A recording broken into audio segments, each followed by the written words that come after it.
Just So Stories by Rudyard Kipling Chapter 1. How the Whale Got His Throat. In the sea, once upon a time. Oh, my best beloved, there was a whale, and he ate fishes. He ate the starfish and the garfish, and the crab and the dab, and the plaice and the dace, and the skate and his mate, and the mackerel and the pickerel, and the really truly twirly-whirly eel. All the fishes he could find in all the sea he ate with his mouth so, till at last there was only one small fish left in all the sea, and he was a small 'stute fish. And he swam a little behind the whale's right ear, so as to be out of harm's way. Then the whale stood up on his tail and said, "I'm hungry." And the small 'stute fish said in a small 'stute voice, "Noble and generous cetacean, have you ever tasted man?" "No," said the whale. "What is it like?" "Nice," said the small 'stute fish. "Nice but nubbly." "Then fetch me some," said the whale, and he made the sea froth up with his tail. "One at a time is enough," said the 'stute fish. "If you swim to latitude 50 north, longitude 40 west, that is magic, you will find. Sitting on a raft, in the middle of the sea, with nothing on but a pair of blue canvas breeches, a pair of suspenders, you must not forget the suspenders, best beloved, and a jackknife, one shipwrecked mariner, who, it is only fair to tell you, is a man of infinite resource and sagacity." So the whale swam and swam to latitude 50 north, longitude 40 west, as fast as he could swim, and on a raft, in the middle of the sea, with nothing to wear except a pair of blue canvas breeches, a pair of suspenders. You must particularly remember the suspenders, best beloved, and a jackknife. He found one single, solitary shipwrecked mariner, trailing his toes in the water. He had his mummy's leave to paddle, or else he would never have done it, because he was a man of infinite resource and sagacity. Then the whale opened his mouth back and back and back till it nearly touched his tail, and he swallowed the shipwrecked mariner, and the raft he was sitting on, and his blue canvas breeches, and the suspenders, which you must not forget, and the jackknife. He swallowed them all down into his warm, dark, inside cupboards, and then he smacked his lips so, and turned round 3 times on his tail.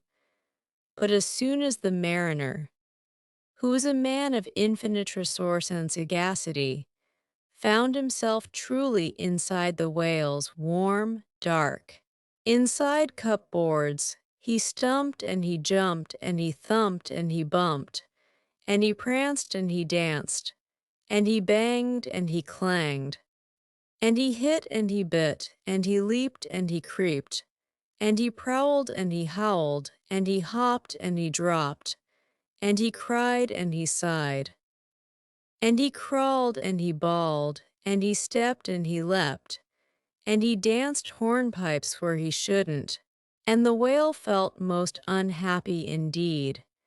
"Have you forgotten the suspenders?"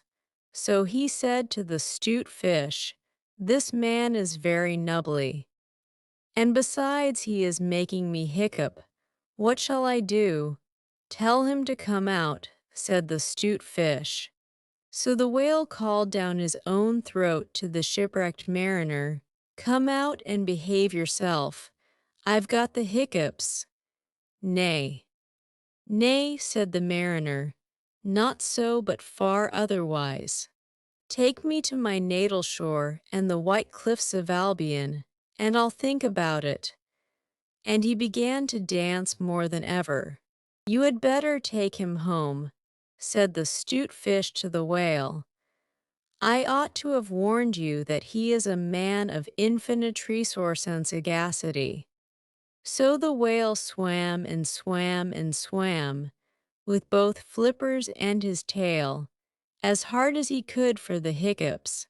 And at last he saw the mariner's natal shore and the white cliffs of Albion, and he rushed halfway up the beach, and opened his mouth wide and wide and wide, and said, "Change here for Winchester, Ashuelot, Nashua, Keene, and stations on the Fitchburg Road."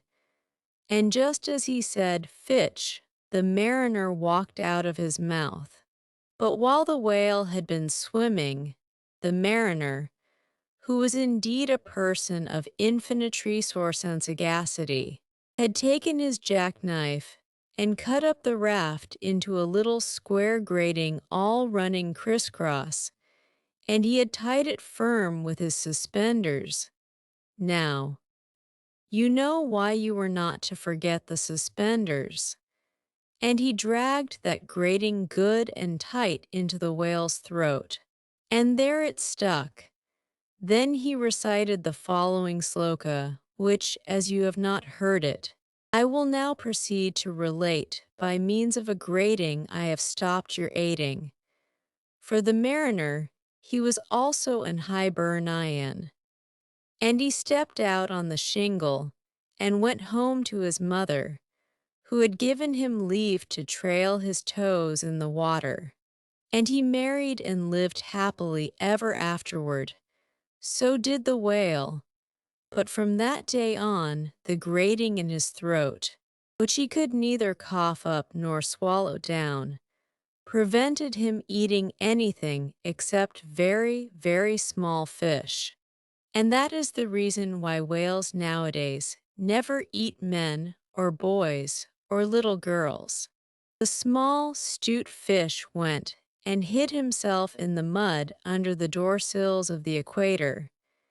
He was afraid that the whale might be angry with him. The sailor took the jackknife home. He was wearing the blue canvas breeches when he walked out on the shingle. The suspenders were left behind, you see, to tie the grating with, and that is the end of that tale. When the cabin portholes are dark and green because of the seas outside, when the ship goes wop with a wiggle between, and the steward falls into the soup tureen, and the trunks begin to slide, when Nursey lies on the floor in a heap, and Mummy tells you to let her sleep, and you aren't waked or washed or dressed, why then you will know, if you haven't guessed, you're 50 north and 40 west. Chapter 2. How the Camel Got His Hump. Now this is the next tale, and it tells how the camel got his big hump. In the beginning of years, when the world was so new and all, and the animals were just beginning to work for man, there was a camel, and he lived in the middle of a howling desert because he did not want to work. And besides, he was a howler himself. So he ate sticks and thorns and tamarisks and milkweed and prickles, most excruciating idle. And when anybody spoke to him, he said, "Humph." Just humph and no more. Presently the horse came to him on Monday morning, with a saddle on his back and a bit in his mouth, and said, "Camel, O camel, come out and trot like the rest of us." "Humph," said the camel, and the horse went away and told the man. Presently the dog came to him, with a stick in his mouth, and said, "Camel, O camel, come and fetch and carry like the rest of us." "Humph," said the camel, and the dog went away and told the man. Presently the ox came to him, with the yoke on his neck, and said, "Camel, O camel, come and plow like the rest of us." "Humph," said the camel, and the ox went away and told the man. At the end of the day, the man called the horse and the dog and the ox together, and said, 303, I'm very sorry for you with a world so new and all. But that hump thing in the desert can't work, or he would have been here by now, so I am going to leave him alone, and you must work double time to make up for it.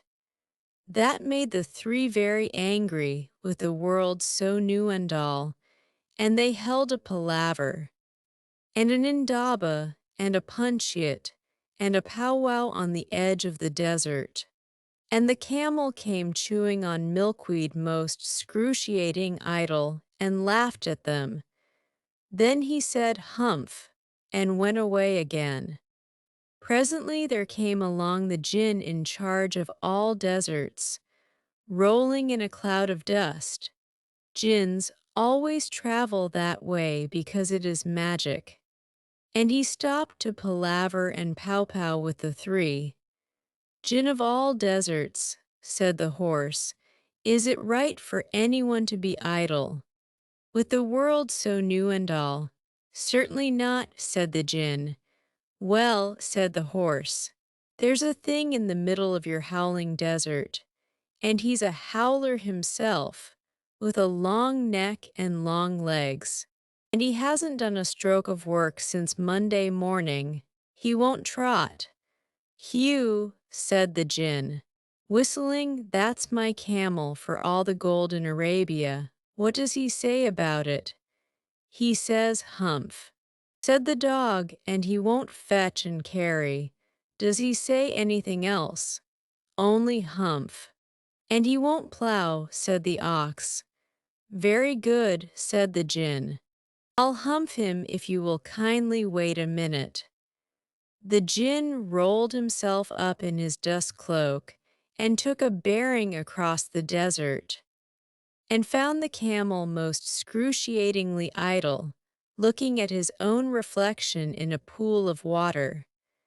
My long and bubbling friend, said the Jinn, what's this I hear of your doing no work with the world so new and all? Humph, said the camel. The Jinn sat down with his chin in his hand and began to think a great magic, while the camel looked at his own reflection in the pool of water.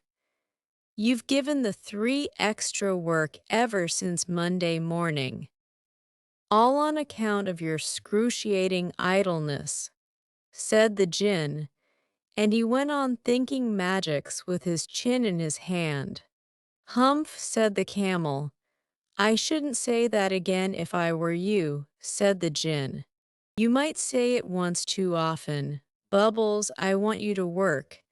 And the camel said, Humph, again. But no sooner had he said it than he saw his back, that he was so proud of, puffing up and puffing up into a great big lolloping humph. Do you see that? Said the Jinn. That's your very own humph that you've brought upon your very own self by not working. Today is Thursday, and you've done no work since Monday when the work began. Now you are going to work. How can I, said the camel, with this hump on my back? That's made a purpose, said the Jinn, all because you missed those 3 days. You will be able to work now for 3 days without eating, because you can live on your humph. And don't you ever say, I never did anything for you. Come out of the desert and go to the three and behave. Hump yourself. And the camel humped himself, humph and all, and went away to join the three. And from that day to this, the camel always wears a humph. We call it hump now, not to hurt his feelings. But he has never yet caught up with the 3 days that he missed at the beginning of the world, and he has never yet learned how to behave. The camel's hump is an ugly lump which well you may see at the zoo, but uglier yet is the hump we get from having too little to do. Kiddies and grown-ups too woo-woo. If we haven't enough to do woo-woo, we get the hump camellias hump, the hump that is black and blue. We climb out of bed with a frusly head and a snarly yarly voice. We shiver and scowl, and we grunt, and we growl at our bath and our boots and our toys. And there ought to be a corner for me, and I know there is one for you, when we get the hump camellias hump, the hump that is black and blue. The cure for this ill is not to sit still, or frowst with a book by the fire, but to take a large hoe and a shovel also, and dig till you gently perspire. And then you will find that the sun and the wind, and the gin of the garden too, have lifted the hump, the horrible hump, the hump that is black and blue. I get it as well as you woo-woo. If I haven't enough to do woo-woo, we all get hump camellias, hump kitties, and grown-ups too. Chapter 3. How the Rhinoceros Got His Skin. Once upon a time, on an uninhabited island on the shores of the Red Sea, there lived a Parsee from whose hat the rays of the sun were reflected in more than oriental splendor. And the Parsee lived by the Red Sea with nothing but his hat and his knife, and a cooking stove of the kind that you must particularly never touch. And one day he took flour and water and currants and plums and sugar and things, and made himself one cake which was 2 feet across and 3 feet thick. It was indeed a superior comestible, that's magic, and he put it on stove because he was allowed to cook on the stove. And he baked it, and he baked it till it was all done brown and smelt most sentimental.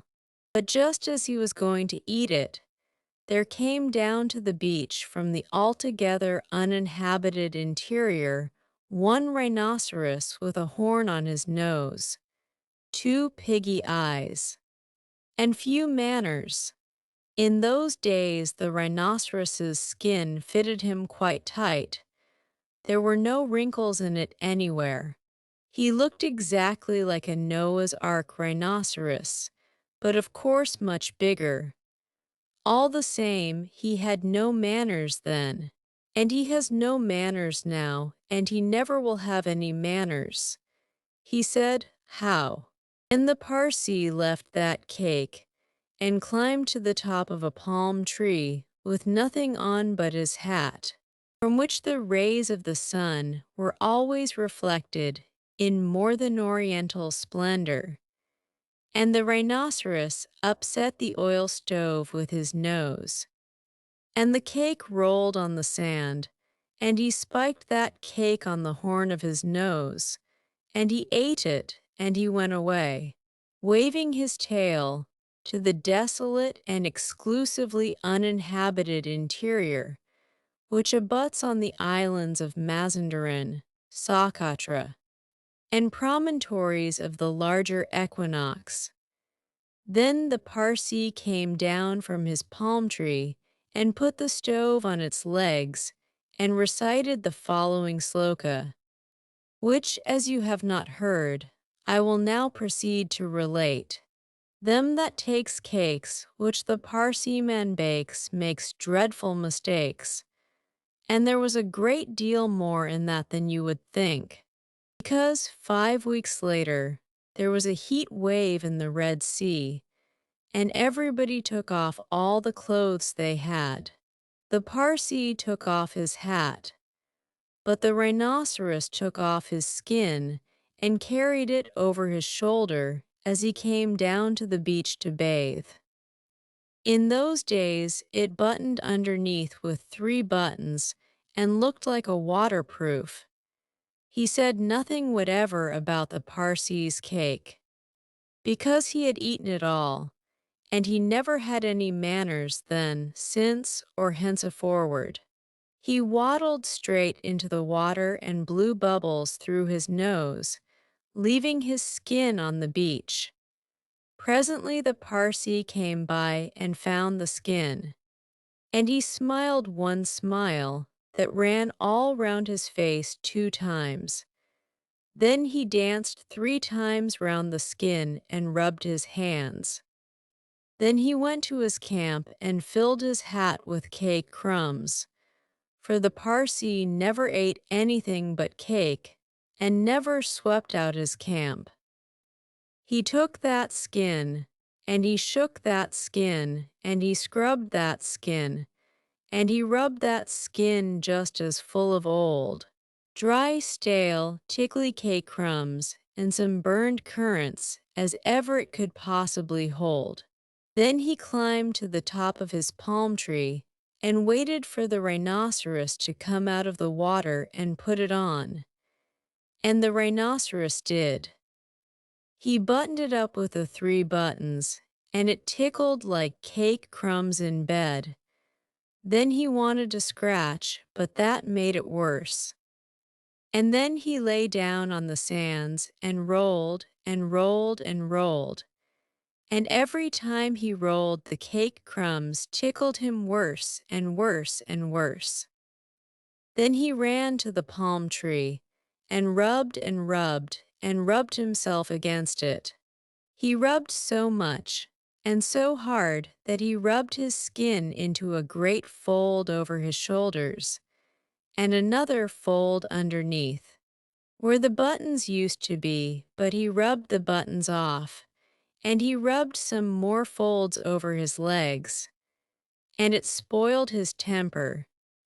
But it didn't make the least difference to the cake crumbs. They were inside his skin and they tickled.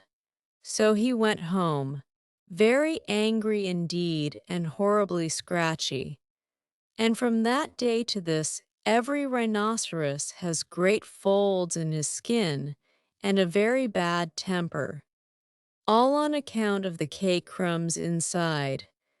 But the Parsee came down from his palm tree, wearing his hat, from which the rays of the sun were reflected in more than oriental splendor, packed up his cooking stove, and went away in the direction of Orotavo, Amygdala, the upland meadows of Anantarivo, and the marshes of Sonaput.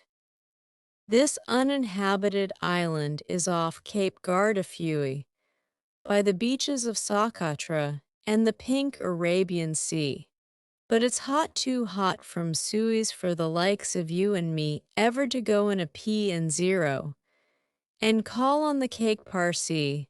Chapter 4. How the Leopard Got His Spots.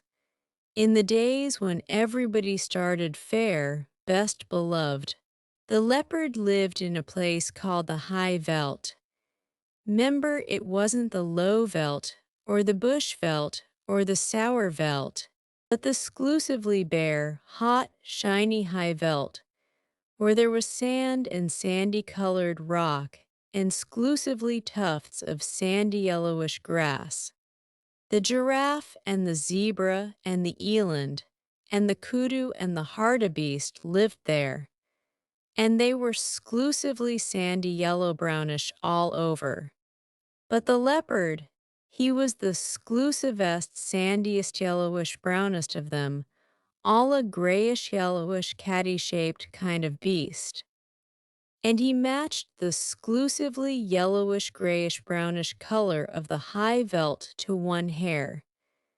This was very bad for the giraffe and the zebra and the rest of them, for he would lie down by a exclusively yellowish-grayish-brownish stone or clump of grass, and when the giraffe or the zebra or the eland or the kudu or the bushbuck or the bontbuck came by, he would surprise them out of their jumpsome lives. He would indeed. And also there was an Ethiopian with bows and arrows, a exclusively grayish-brownish-yellowish man he was then, who lived on the high veld with the leopard. And the two used to hunt together, the Ethiopian with his bows and arrows, and the leopard exclusively with his teeth, and claws till the giraffe and the eland and the kudu and the quagga and all the rest of them didn't know which way to jump. Best beloved, they didn't indeed. After a long time things lived for ever so long in those days they learned to avoid anything that looked like a leopard or an Ethiopian. And bit by bit the giraffe began it. Because his legs were the longest they went away from the high veldt. They scuttled for days and days and days till they came to a great forest, exclusively full of trees and bushes and stripy, speckly, patchy-blatchy shadows, and there they hid.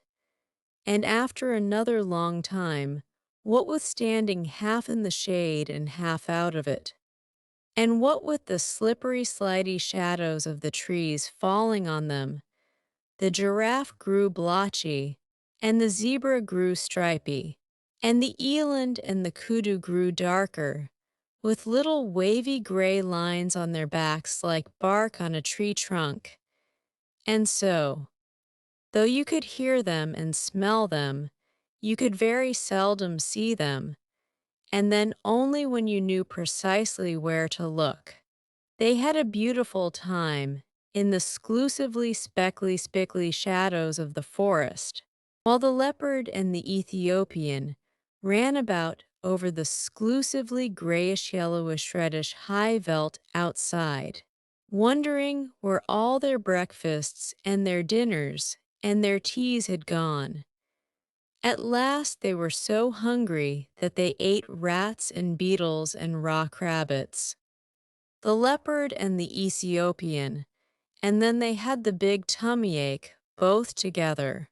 And then they met Bavion the dog-headed, barking baboon, who is quite the wisest animal in all South Africa. Said Leopard to Bavion, and it was a very hot day, where has all the game gone? And Bavion winked, he knew. Said the Ethiopian to Bavion, can you tell me the present habitat of the aboriginal fauna? That meant just the same thing. But the Ethiopian always used long words. He was a grown-up. And Bavion winked, he knew. Then said Bavion, the game has gone into other spots, and my advice to you, Leopard, is to go into other spots as soon as you can. And the Ethiopian said, that is all very fine, but I wish to know whether the aboriginal fauna has migrated. Then said Bavion, the aboriginal fauna has joined the aboriginal flora because it was high time for a change. And my advice to you, Ethiopian, is to change as soon as you can. That puzzled the leopard and the Ethiopian, but they set off to look for the aboriginal flora. And presently, after ever so many days, they saw a great, high, tall forest full of trunks all exclusively speckled and sprattled and spottled, dotted and splashed and slashed and hatched and cross-hatched with shadows. Say that quickly aloud, and you will see how very shadowy the forest must have been. What is this? Said the leopard. That is so exclusively dark, and yet so full of little pieces of light. I don't know, said the Ethiopian, but it ought to be the aboriginal flora. I can smell giraffe and I can hear giraffe, but I can't see giraffe. That's curious, said the leopard. I suppose it is because we have just come in out of the sunshine. I can smell zebra, and I can hear zebra, but I can't see zebra. Wait a bit, said the Ethiopian. It's a long time since we've hunted 'em. Perhaps we've forgotten what they were like. Fiddle, said the leopard. I remember them perfectly on the high veldt, especially their marrow bones. Giraffe is about 17 feet high, of exclusively fulvous golden yellow from head to heel, and zebra is about 4.5 feet high, of exclusively gray fawn color from head to heel. Said the Ethiopian, looking into the speckly shadows of the aboriginal flora forest. Then they ought to show up in this dark place like ripe bananas in a smokehouse. But they didn't. The leopard and the Ethiopian hunted all day, and though they could smell them and hear them, they never saw one of them. For goodness sake, said the leopard at tea time, let us wait till it gets dark. This daylight hunting is a perfect scandal. So they waited till dark. And then the leopard heard something breathing sniffily in the starlight that fell all stripy through the branches, and he jumped at the noise.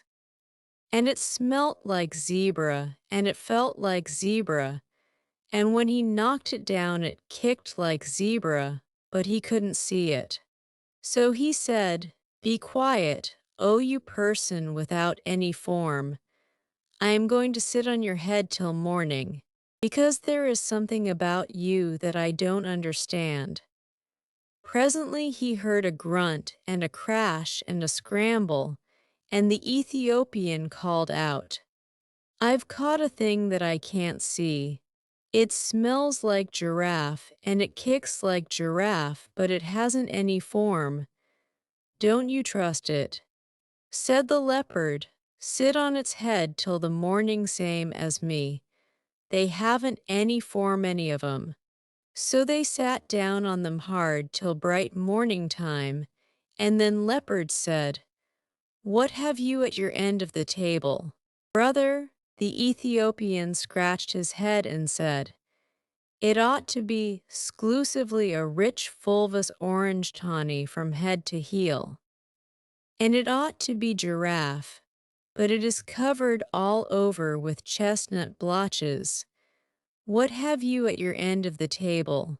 "Brother," and the leopard scratched his head and said, "It ought to be exclusively a delicate grayish fawn, and it ought to be zebra, but it is covered all over with black and purple stripes.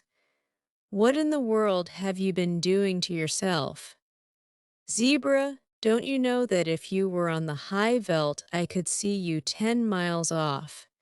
You haven't any form." "Yes," said the zebra, "but this isn't the high veld. Can't you see?" "I can now." Said the leopard, "But I couldn't all yesterday. How is it done?" "Let us up," said the zebra, "and we will show you."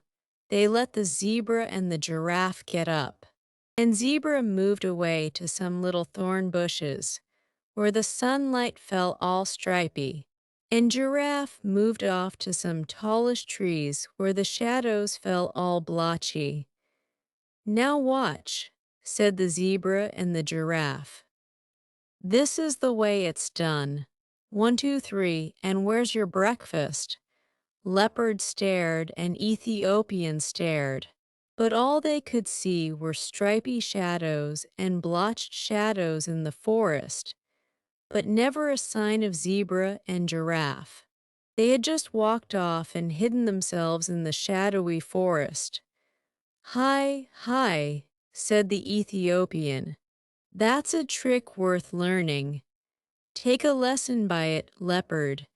You show up in this dark place like a bar of soap in a coal scuttle." "Ho, ho," said the leopard. "Would it surprise you very much to know that you show up in this dark place like a mustard plaster on a sack of coals?" "Well, calling names won't catch dinner," said the Ethiopian. "The long and the little of it is that we don't match our backgrounds. I'm going to take Bavion's advice. He told me I ought to change, and as I've nothing to change except my skin, I'm going to change that." "What to?" said the leopard, tremendously excited. to a nice working blackish-brownish color with a little purple in it, and touches of slaty blue. It will be the very thing for hiding in hollows and behind trees. So he changed his skin then and there. And the leopard was more excited than ever. He had never seen a man change his skin before. "But what about me?" he said, when the Ethiopian had worked his last little finger into his fine new black skin. "You take Bavion's advice too. He told you to go into spots." "So I did," said the leopard. "I went into other spots as fast as I could. I went into this spot with you, and a lot of good it has done me." "Oh," said the Ethiopian, "Bavion didn't mean spots in South Africa. He meant spots on your skin." "What's the use of that?" said the leopard. "Think of giraffe," said the Ethiopian. "Or if you prefer stripes, think of zebra. They find their spots and stripes give them perfect satisfaction." Said the leopard. "I wouldn't look like zebra knot forever so." "Well, make up your mind," said the Ethiopian, "because I'd hate to go hunting without you, but I must if you insist on looking like a sunflower against a tarred fence. I'll take spots." "Then," said the leopard, "but don't make 'em too vulgar big. I wouldn't look like giraffe knot for ever so." "I'll make 'em with the tips of my fingers," said the Ethiopian. "There's plenty of black left on my skin still. Stand over." Then the Ethiopian put his 5 fingers close together. There was plenty of black left on his new skin still, and pressed them all over the leopard. And wherever the 5 fingers touched they left 5 little black marks, all close together. You can see them on any leopard's skin you like. Best beloved, sometimes the fingers slipped and the marks got a little blurred. But if you look closely at any leopard now, you will see that there are always 5 spots off 5 fat black fingertips. "Now you are a beauty," said the Ethiopian. "You can lie out on the bare ground and look like a heap of pebbles. You can lie out on the naked rocks and look like a piece of pudding stone. You can lie out on a leafy branch and look like sunshine sifting through the leaves. And you can lie right across the center of a path and look like nothing in particular. Think of that and purr. But if I'm all this," said the leopard, "why didn't you go spotty too?" "Oh, plain black's best for a nigger," said the Ethiopian. "Now come along, and we'll see if we can't get even with Mr. 123 Where's Your Breakfast." So they went away and lived happily ever afterward. Best beloved, that is all. Oh, now and then you will hear grown-ups say, "Can the Ethiopian change his skin, or the leopard his spots?" I don't think even grown-ups would keep on saying such a silly thing if the leopard and the Ethiopian hadn't done it once to you. But they will never do it again. Best beloved, they are quite contented as they are. I am the most wise Bavion, saying in most wise tones, "Let us melt into the landscape just us two by our lones. People have come in a carriage calling, but Mummy is there. Yes, I can go if you take me. Nurse says she don't care. Let's go up to the pigsties and sit on the farmyard rails. Let's say things to the bunnies and watch 'em skitter their tails. Let's so. Anything, Daddy, so long as it's you and me, and going truly exploring and not being in till tea. Here's your boots, I've brought 'em, and here's your cap and stick, and here's your pipe and tobacco. Oh, come along out of it quick. Chapter 5. The Elephant's Child. In the high and far-off times the elephant, O best beloved, had no trunk. He had only a blackish, bulgy nose as big as a boot, that he could wriggle about from side to side, but he couldn't pick up things with it. But there was one elephant, a new elephant, an elephant's child who was full of satiable curiosity, and that means he asked ever so many questions. And he lived in Africa, and he filled all Africa with his satiable curiosities. He asked his tall aunt, the ostrich, why her tail feathers grew just so, and his tall aunt the ostrich spanked him with her hard, hard claw. He asked his tall uncle, the giraffe, what made his skin spotty, and his tall uncle the giraffe spanked him with his hard, hard hoof, and still he was full of satiable curiosity. He asked his broad aunt, the hippopotamus, why her eyes were red, and his broad aunt, the hippopotamus, spanked him with her broad, broad hoof. And he asked his hairy uncle, the baboon, why melons tasted just so, and his hairy uncle, the baboon, spanked him with his hairy, hairy paw, and still he was full of satiable curiosity. He asked questions about everything that he saw, or heard, or felt, or smelt, or touched, and all his uncles and his aunts spanked him. And still he was full of satiable curiosity. One fine morning, in the middle of the procession of the equinoxes, this satiable elephant's child asked a new fine question that he had never asked before. He asked, what does the crocodile have for dinner? Then everybody said, hush, in a loud and dreadful tone, and they spanked him immediately and directly, without stopping for a long time. By and by, when that was finished, he came upon Kalakalo Bird sitting in the middle of a wait-a-bit thorn bush, and he said, my father has spanked me, and my mother has spanked me. All my aunts and uncles have spanked me for my satiable curiosity. And still I want to know what the crocodile has for dinner. Then Kalakalo Bird said, with a mournful cry, go to the banks of the great gray-green, greasy Limpopo River, all set about with fever trees, and find out. That very next morning, when there was nothing left of the equinoxes, because the procession had proceeded according to precedent, this satiable elephant's child took 100 pounds of bananas, the little short red kind, and 100 pounds of sugar cane, the long purple kind, and 17 melons, the greeny crackly kind, and said to all his dear families, goodbye.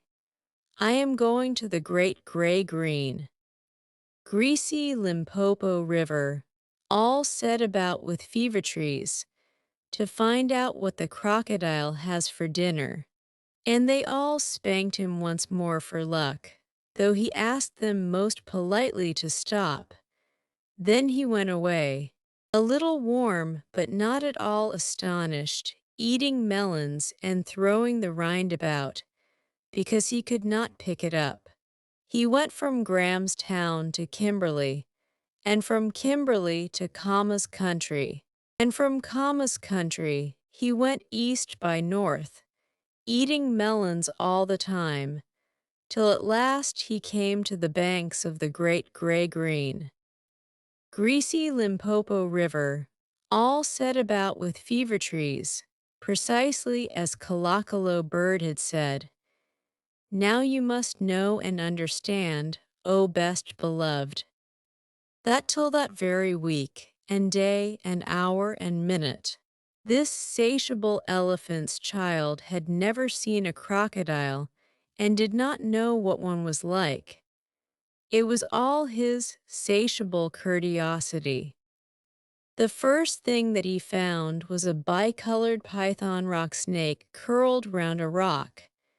"'Excuse me," said the elephant's child most politely, "but have you seen such a thing as a crocodile in these promiscuous parts?"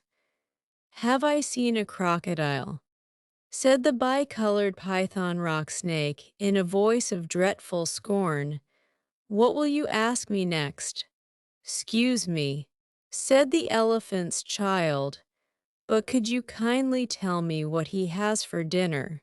Then the bicolored python rock snake uncoiled himself very quickly from the rock and spanked the elephant's child with his scalesome, flailsome tail. "That is odd," said the elephant's child, "because my father and my mother and my uncle and my aunt, not to mention my other aunt, the hippopotamus, and my other uncle, the baboon, have all spanked me for my satiable curiosity, and I suppose this is the same thing."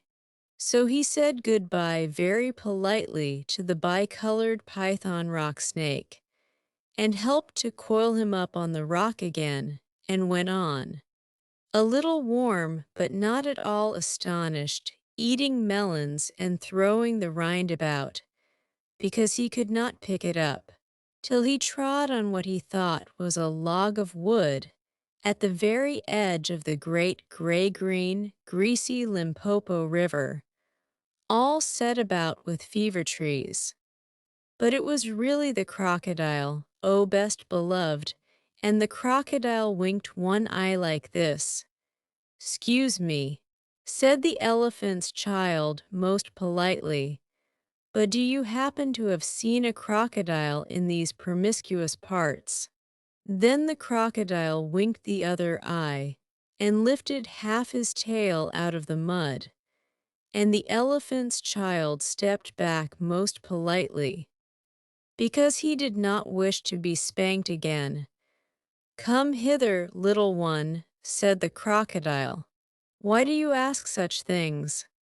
"'Excuse me," said the elephant's child most politely, "but my father has spanked me. My mother has spanked me, not to mention my tall aunt, the ostrich, and my tall uncle, the giraffe, who can kick ever so hard, as well as my broad aunt, the hippopotamus, and my hairy uncle, the baboon, and including the bicolored python rock snake, with a scalesome, flailsome tail just up the bank, who spanks harder than any of them. And so, if it's quite all the same to you, I don't want to be spanked any more. Come hither." "Little one," said the crocodile, "for I am the crocodile," and he wept crocodile tears to show it was quite true. Then the elephant's child grew all breathless, and panted, and kneeled down on the bank and said, "You are the very person I have been looking for all these long days. Will you please tell me what you have for dinner? Come hither." "Little one," said the crocodile, "and I'll whisper." Then the elephant's child put his head down close to the crocodile's musky, tusky mouth, and the crocodile caught him by his little nose, which up to that very week day, hour and minute had been no bigger than a boot, though much more useful. "I think," said the crocodile, and he said it between his teeth, "like this, I think today I will begin with elephant's child." At this, oh best beloved, the elephant's child was much annoyed, and he said, speaking through his nose, "Like this, let go, you are hurdig bee." Then the bicolored python rock snake scuffled down from the bank and said, "My young friend, if you do not now, immediately and instantly, pull as hard as ever you can. It is my opinion that your acquaintance in the large pattern leather ulster, and by this he meant the crocodile, will jerk you into yonder limpid stream before you can say Jack Robinson. This is the way bicolored python rock snakes always talk. Then the elephant's child sat back on his little haunches, and pulled and pulled and pulled, and his nose began to stretch. And the crocodile floundered into the water, making it all creamy with great sweeps of his tail, and he pulled, and pulled, and pulled, and the elephant's child's nose kept on stretching, and the elephant's child spread all his little four legs and pulled, and pulled, and pulled, and his nose kept on stretching. And the crocodile threshed his tail like an oar, and he pulled and pulled and pulled, and at each pull the elephant's child's nose grew longer and longer, and it hurt him hages. Then the elephant's child felt his legs slipping, and he said through his nose, which was now nearly 5 feet long, "This is too butch for be." Then the bicolored python rock snake came down from the bank, and knotted himself in a double clove hitch round the elephant's child's hind legs, and said, "Rash and inexperienced traveler, we will now seriously devote ourselves to a little high tension, because if we do not, it is my impression that yonder self-propelling man-o'-war with the armor-plated upper deck, and by this, O best beloved, he meant the crocodile, will permanently vitiate your future career. That is the way all bicolored python rock snakes always talk." So he pulled, and the elephant's child pulled, and the crocodile pulled, but the elephant's child and the bicolored python rock snake pulled hardest, and at last the crocodile let go of the elephant's child's nose with a plop that you could hear all up and down the Limpopo. Then the elephant's child sat down most hard and sudden, but first he was careful to say, "Thank you," to the bicolored python rock snake. And next he was kind to his poor pulled nose, and wrapped it all up in cool banana leaves, and hung it in the great gray-green, greasy Limpopo to cool. "What are you doing that for?" said the bicolored python rock snake. "'Scuse me," said the elephant's child, "but my nose is badly out of shape, and I am waiting for it to shrink." "Then you will have to wait a long time," said the bicolored python rock snake. "Some people do not know what is good for them." The elephant's child sat there for 3 days waiting for his nose to shrink, but it never grew any shorter, and, besides, it made him squint.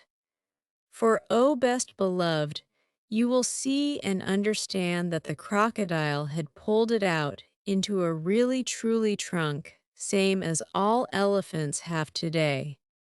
At the end of the 3rd day, a fly came and stung him on the shoulder, and before he knew what he was doing, he lifted up his trunk and hit that fly dead with the end of it. "Vantage number 1, said the bicolored python rock snake. "You couldn't have done that with a mere smear nose. Try and eat a little now." Before he thought what he was doing, the elephant's child put out his trunk and plucked a large bundle of grass, dusted it clean against his forelegs, and stuffed it into his own mouth. "Vantage number 2, said the bicolored python rock snake. "You couldn't have done that with a mere smear nose. Don't you think the sun is very hot here, "It is," said the elephant's child, and before he thought what he was doing, he slooped up a sloop of mud from the banks of the great gray green, greasy Limpopo, and slapped it on his head, where it made a cool, sloopy, sloshy mud cap all trickly behind his ears. Vantage number 3. Said the bicolored python rock snake, "You couldn't have done that with a mere smear nose. Now how do you feel about being spanked again?" "'Scuse me," said the elephant's child, "but I should not like it at all." "How would you like to spank somebody?" said the bicolored python rock snake. "I should like it very much indeed," said the elephant's child. "Well," said the bicolored python rock snake, "you will find that new nose of yours very useful to spank people with." "Thank you," said the elephant's child. "I'll remember that.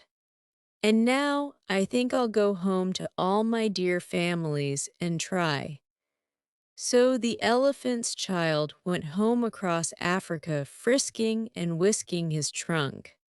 When he wanted fruit to eat, he pulled fruit down from a tree, instead of waiting for it to fall as he used to do.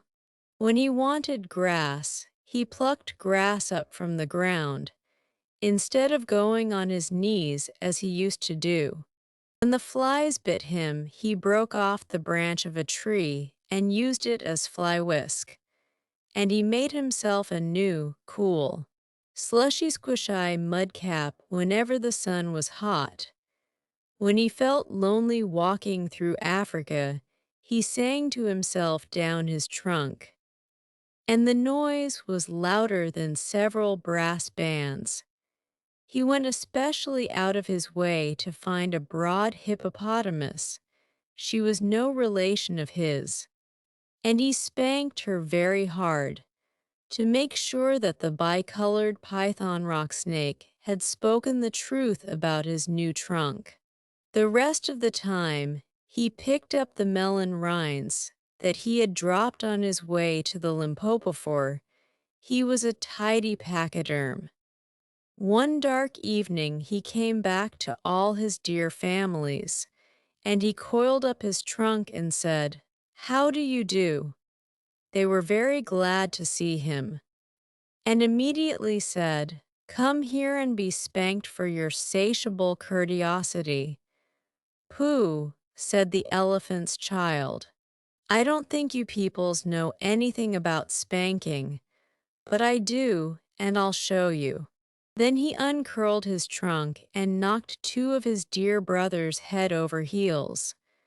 "Oh, bananas," said they, "where did you learn that trick, and what have you done to your nose?" "I got a new one from the crocodile on the banks of the great gray green, greasy Limpopo River," said the elephant's child. "I asked him what he had for dinner, and he gave me this to keep. It looks very ugly," said his hairy uncle, the baboon. "It does," said the elephant's child, "but it's very useful." And he picked up his hairy uncle, the baboon, by one hairy leg, and hove him into a hornet's nest. Then that bad elephant's child spanked all his dear families for a long time, till they were very warm and greatly astonished. He pulled out his tall ostrich ant's tail feathers, and he caught his tall uncle, the giraffe, by the hind leg, and dragged him through a thorn bush, and he shouted at his broad aunt, the hippopotamus, and blew bubbles into her ear when she was sleeping in the water after meals. But he never let anyone touch Kalakalo bird. At last things grew so exciting that his dear families went off one by one, in a hurry, to the banks of the great gray-green, greasy Limpopo River, all set about with fever trees, to borrow new noses from the crocodile.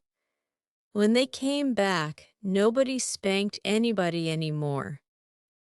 And ever since that day, O best beloved, all the elephants you will ever see, besides all those that you won't, have trunks precisely like the trunk of the satiable elephant's child. I keep 6 honest serving men. They taught me all I knew. Their names are what and where and when and how and why and who. I send them over land and sea. I send them east and west. But after they have worked for me, I give them all a rest. I let them rest from 9 till 5. For I am busy then, as well as breakfast, lunch and tea, for they are hungry men. But different folk have different views. I know a person small, she keeps 10 million serving men, who get no rest at all. She sends 'em abroad on her own affairs. From the second she opens her eyes 1 million hows, 2 million wheres, and 7 million whys. Chapter 6. The Sing-Song of Old Man Kangaroo. Not always was the kangaroo as now we do behold him, but a different animal with 4 short legs. He was gray and he was woolly, and his pride was inordinate. He danced on an outcrop in the middle of Australia, and he went to the little god Nqa. He went to Nqa at 6 before breakfast, saying, "Make me different from all other animals by 5 this afternoon." Up jumped Nqa from his seat on the sandflat and shouted, "Go away!" He was gray and he was woolly, and his pride was inordinate. He danced on a rock ledge in the middle of Australia. And he went to the middle god Nquing. He went to Nquing at 8 after breakfast, saying, "Make me different from all other animals. Make me also wonderfully popular by 5 this afternoon." Up jumped Nquing from his burrow in the spinifex and shouted, "Go away!" He was gray and he was woolly, and his pride was inordinate. He danced on a sandbank in the middle of Australia, and he went to the big god Engkong. He went to Engkong at 10 before dinner time, saying, "Make me different from all other animals. Make me popular and wonderfully run after by 5 this afternoon." Up jumped Engkong from his bath in the salt pan and shouted, "Yes, I will." Engkong called Dingo Yellow Dog Dingo Always Hungry, dusty in the sunshine, and showed him Kangaroo. Engkong said, "Dingo, wake up, Dingo. Do you see that gentleman dancing on an ashpit? He wants to be popular and very truly run after. Dingo, make him so." Up jumped Dingo Yellow Dog Dingo and said, "What that catch rabbit?" Off ran Dingo Yellow Dog Dingo Always Hungry. Grinning like a coal scuttle, ran after Kangaroo. Off went the proud kangaroo on his 4 little legs like a bunny. This, O beloved of mine, ends the first part of the tale. He ran through the desert, he ran through the mountains, he ran through the salt pans. He ran through the reed beds, he ran through the blue gums, he ran through the spinifex, he ran till his front legs ached. He had to. Still ran Dingo Yellow Dog Dingo Always Hungry, grinning like a rat trap, never getting nearer, never getting farther. Ran after Kangaroo. He had to. Still ran Kangaroo Old Man Kangaroo. He ran through the tea trees, he ran through the mulga. He ran through the long grass, he ran through the short grass. He ran through the tropics of Capricorn and Cancer. He ran till his hind legs ached. He had to. Still ran Dingo Yellow Dog Dingo hungrier and hungrier, grinning like a horse collar, never getting nearer, never getting farther, and they came to the Wolgong River. Now there wasn't any bridge, and there wasn't any ferry boat. And Kangaroo didn't know how to get over, so he stood on his legs and hopped. He had to. He hopped through the flinders. He hopped through the cinders. He hopped through the deserts in the middle of Australia. He hopped like a kangaroo. First he hopped 1 yard. Then he hopped 3 yards. Then he hopped 5 yards, his legs growing stronger, his legs growing longer. He hadn't any time for rest or refreshment, and he wanted them very much. Still ran Dingo Yellow Dog Dingo very much bewildered, very much hungry, and wondering what in the world or out of it made Old Man Kangaroo hop. For he hopped like a cricket, like a pea in a saucepan, or a new rubber ball on a nursery floor. He had to. He tucked up his front legs, he hopped on his hind legs. He stuck out his tail for a balance weight behind him, and he hopped through the Darling Downs. He had to. Still ran Dingo Tired Dog Dingo hungrier and hungrier, very much bewildered, and wondering when in the world or out of it would Old Man Kangaroo stop. Then came Kong from his bath in the salt pans, and said, "It's 5 o'clock." Down sat Dingo Poor Dog Dingo always hungry, dusky in the sunshine, hung out his tongue and howled. Down sat Kangaroo Old Man Kangaroo stuck out his tail like a milking stool behind him, and said, "Thank goodness that's finished." Then said Kong, who is always a gentleman, "Why aren't you grateful to Yellow Dog Dingo? Why don't you thank him for all he has done for you?" Then said Kangaroo Tired Old Kangaroo, "He's chased me out of the homes of my childhood. He's chased me out of my regular meal times. He's altered my shape so I'll never get it back.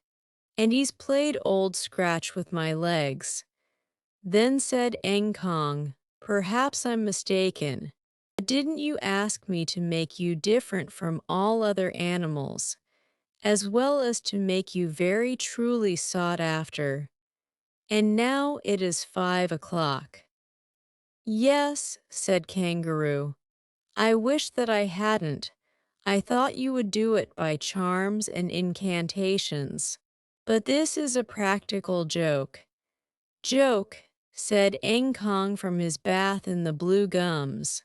"Say that again and I'll whistle up Dingo and run your hind legs off." "No," said the kangaroo, "I must apologize. Legs are legs, and you needn't alter 'em so far as I am concerned. I only meant to explain to your lordliness that I've had nothing to eat since morning, and I'm very empty indeed." "Yes," said Dingo Yellow Dog Dingo, "I am just in the same situation. I've made him different from all other animals, but what may I have for my tea?"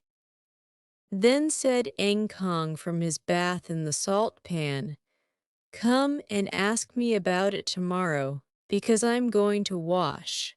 So they were left in the middle of Australia, Old Man Kangaroo and Yellow Dog Dingo, and each said, "That's your fault.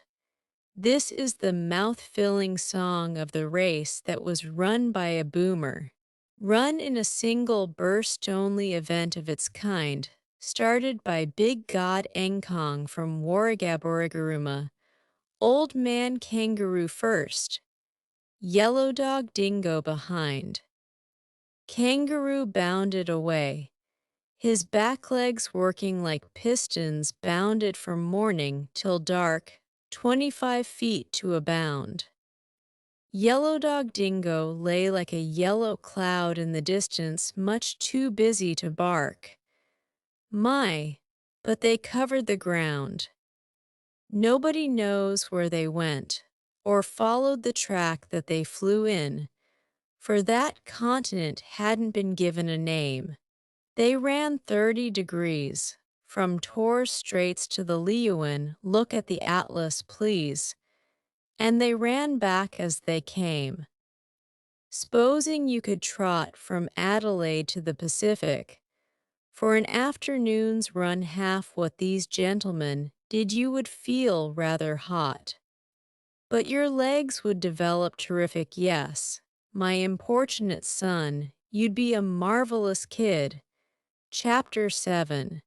The Beginning of the Armadillos.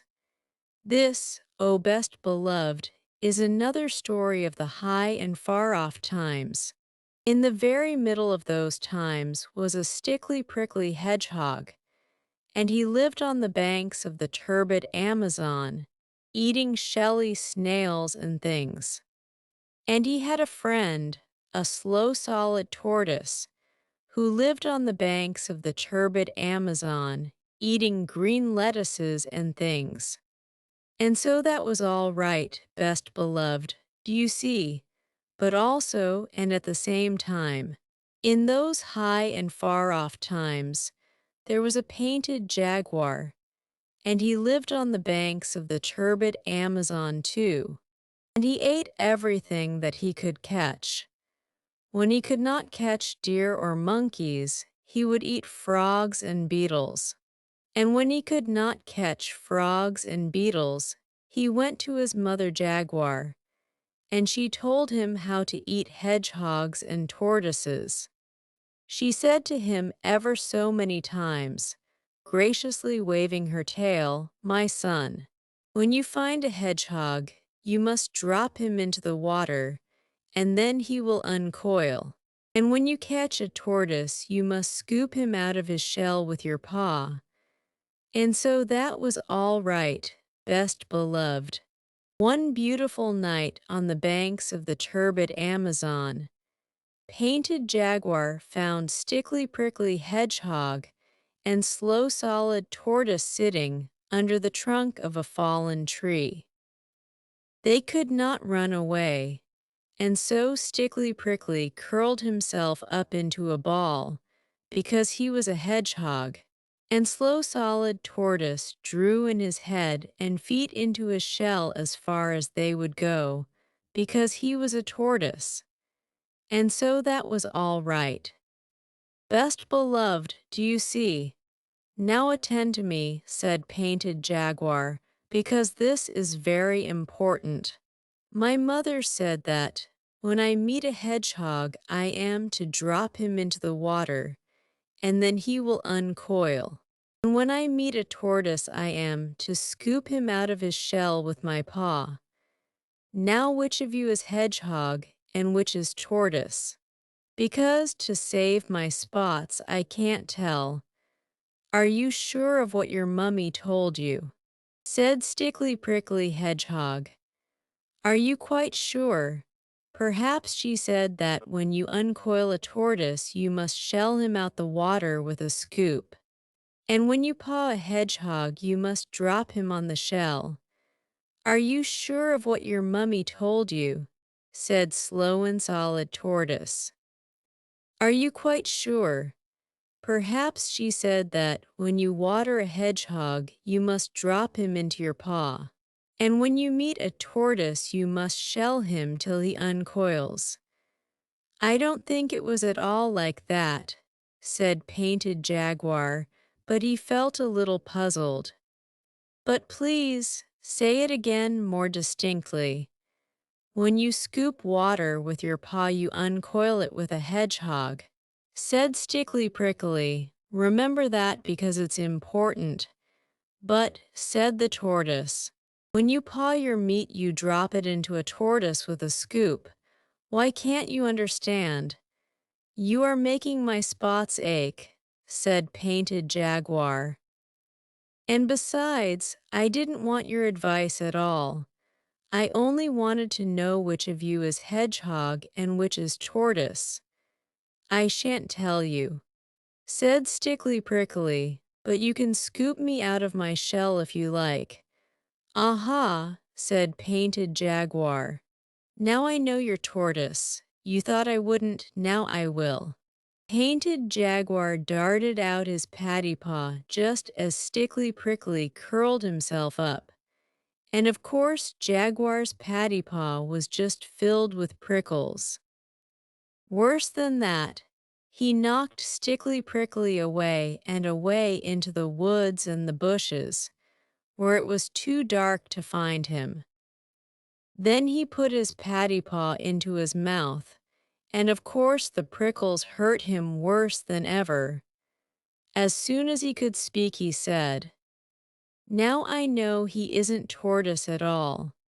And then he scratched his head with his unprickly paw. How do I know that this other is tortoise?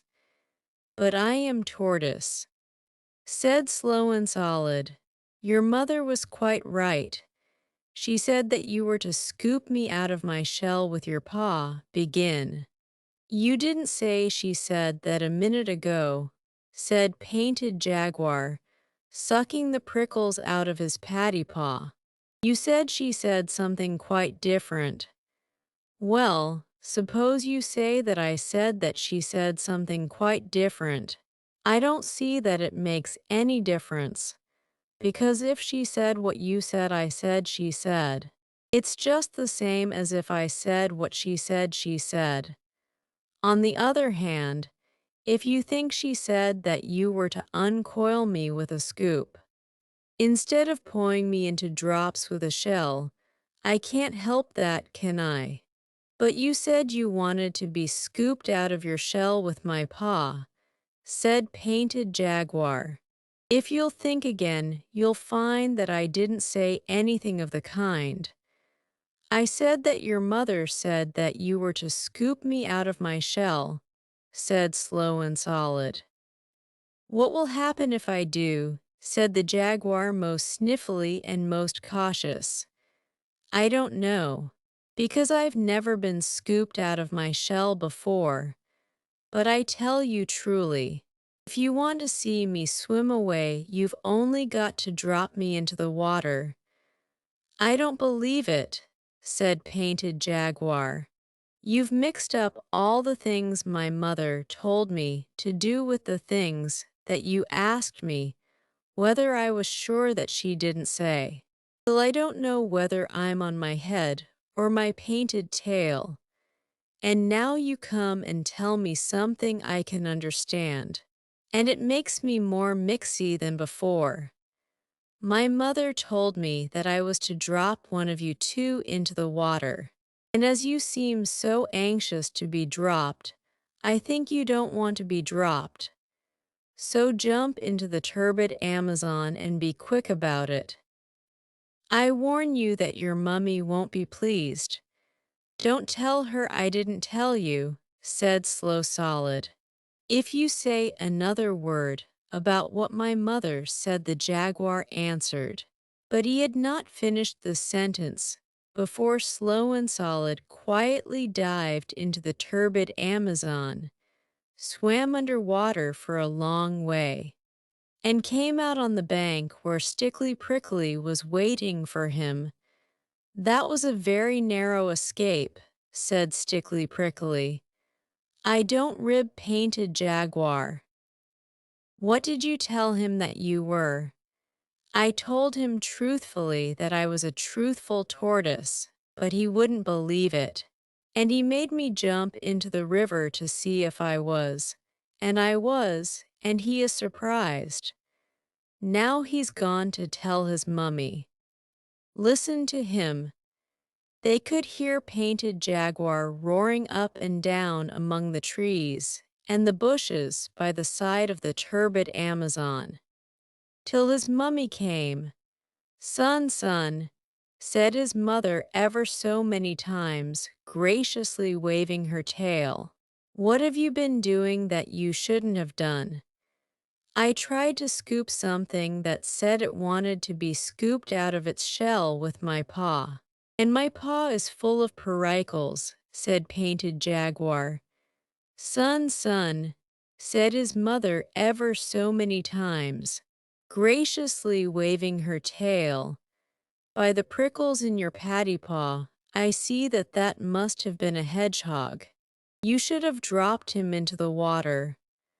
I did that to the other thing, and he said he was a tortoise, and I didn't believe him. And it was quite true. And he has dived under the turbid Amazon, and he won't come up again. And I haven't anything at all to eat. And I think we had better find lodging somewhere else. They are too clever on the turbid Amazon for poor me. Son, son, said his mother ever so many times, graciously waving her tail. Now attend to me and remember what I say.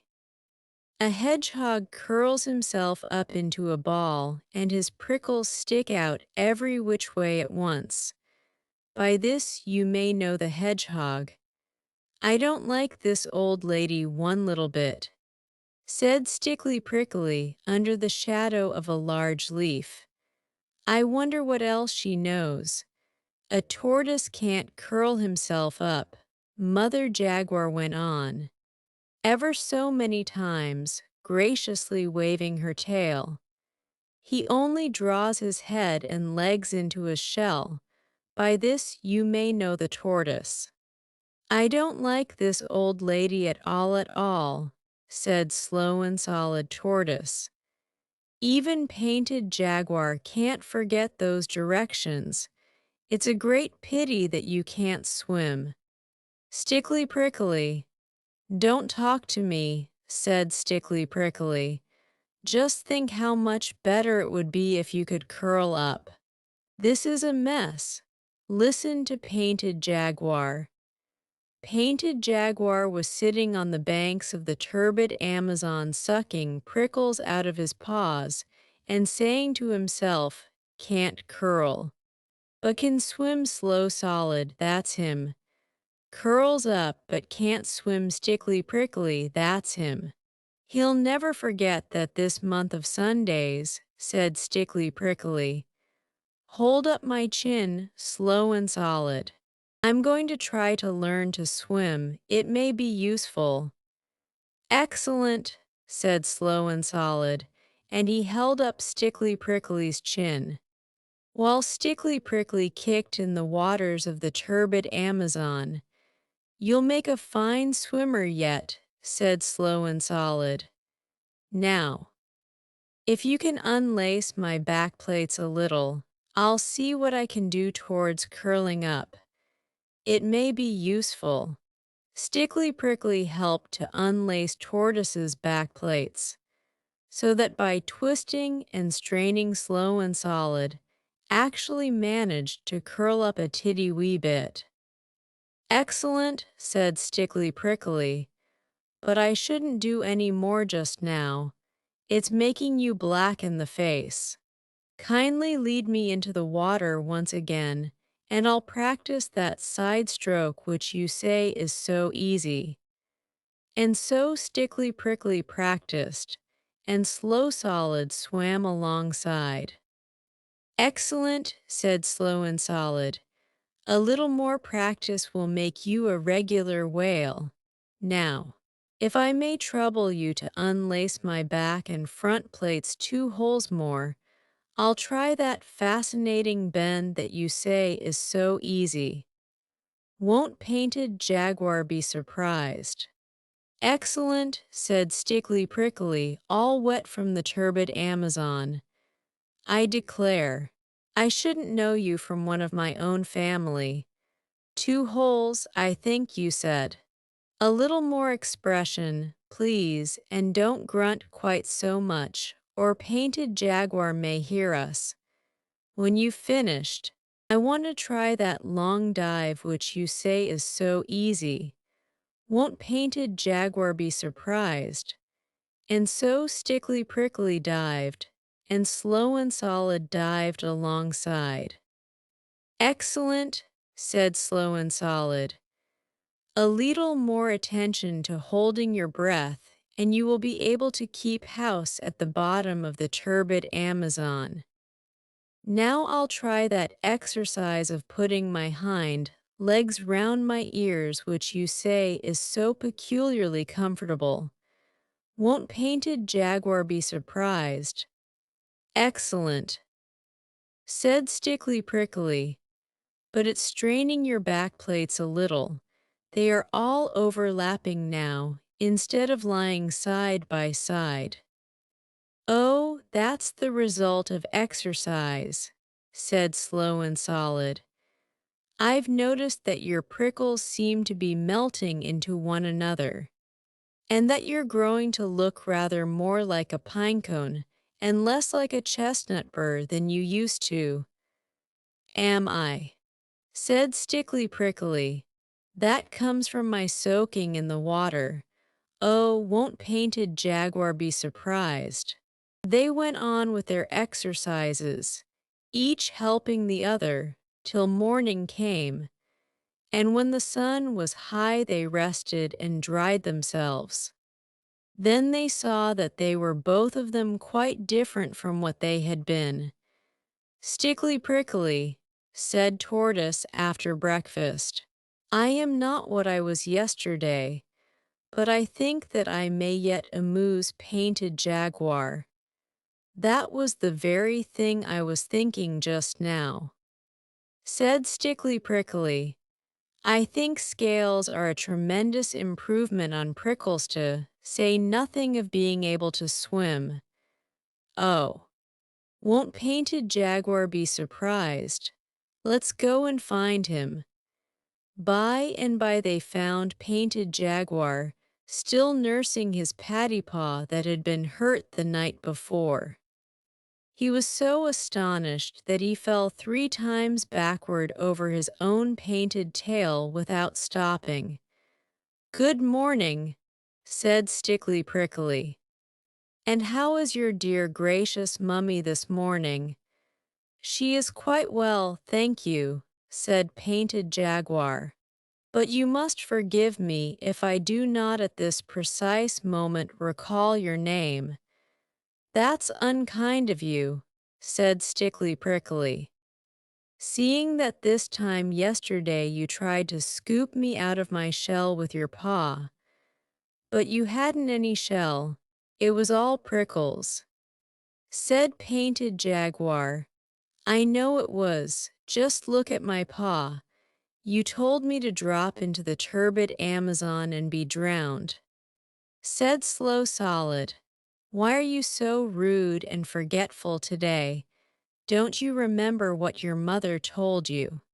Said Stickly Prickly, can't curl but can swim. Stickly Prickly, that's him. Curls up, but can't swim. Slow Solid, that's him. Then they both curled themselves up and rolled round and round Painted Jaguar till his eyes turned truly cartwheels in his head. Then he went to fetch his mother. Mother, he said, there are 2 new animals in the woods today, and the one that you said couldn't swim, swims, and the one that you said couldn't curl up, curls, and they've gone shares in their prickles, I think, because both of them are scaly all over, instead of one being smooth and the other very prickly, and besides that, they are rolling round and round in circles, and I don't feel comfy. Son, son, said Mother Jaguar ever so many times, graciously waving her tail, a hedgehog is a hedgehog, and can't be anything but a hedgehog, and a tortoise is a tortoise, and can never be anything else. But it isn't a hedgehog, and it isn't a tortoise. It's a little bit of both, and I don't know its proper name. Nonsense, said Mother Jaguar. Everything has its proper name. I should call it armadillo till I found out the real one, and I should leave it alone. So Painted Jaguar did as he was told, especially about leaving them alone. But the curious thing is that from that day to this, O best beloved, no one on the banks of the turbid Amazon has ever called Stickly Prickly and Slow Solid anything except armadillo. There are hedgehogs and tortoises in other places.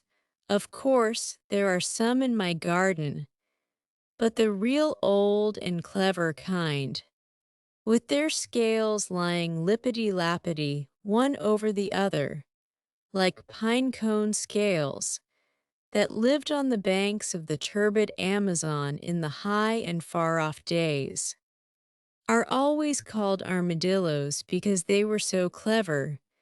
So that, all right, best beloved, do you see, I've never sailed the Amazon, I've never reached Brazil, but the Dawn and Magdalena, they can go there when they will.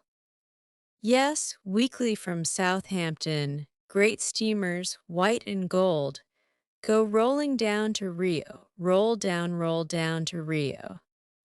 And I'd like to roll to Rio someday before I'm old.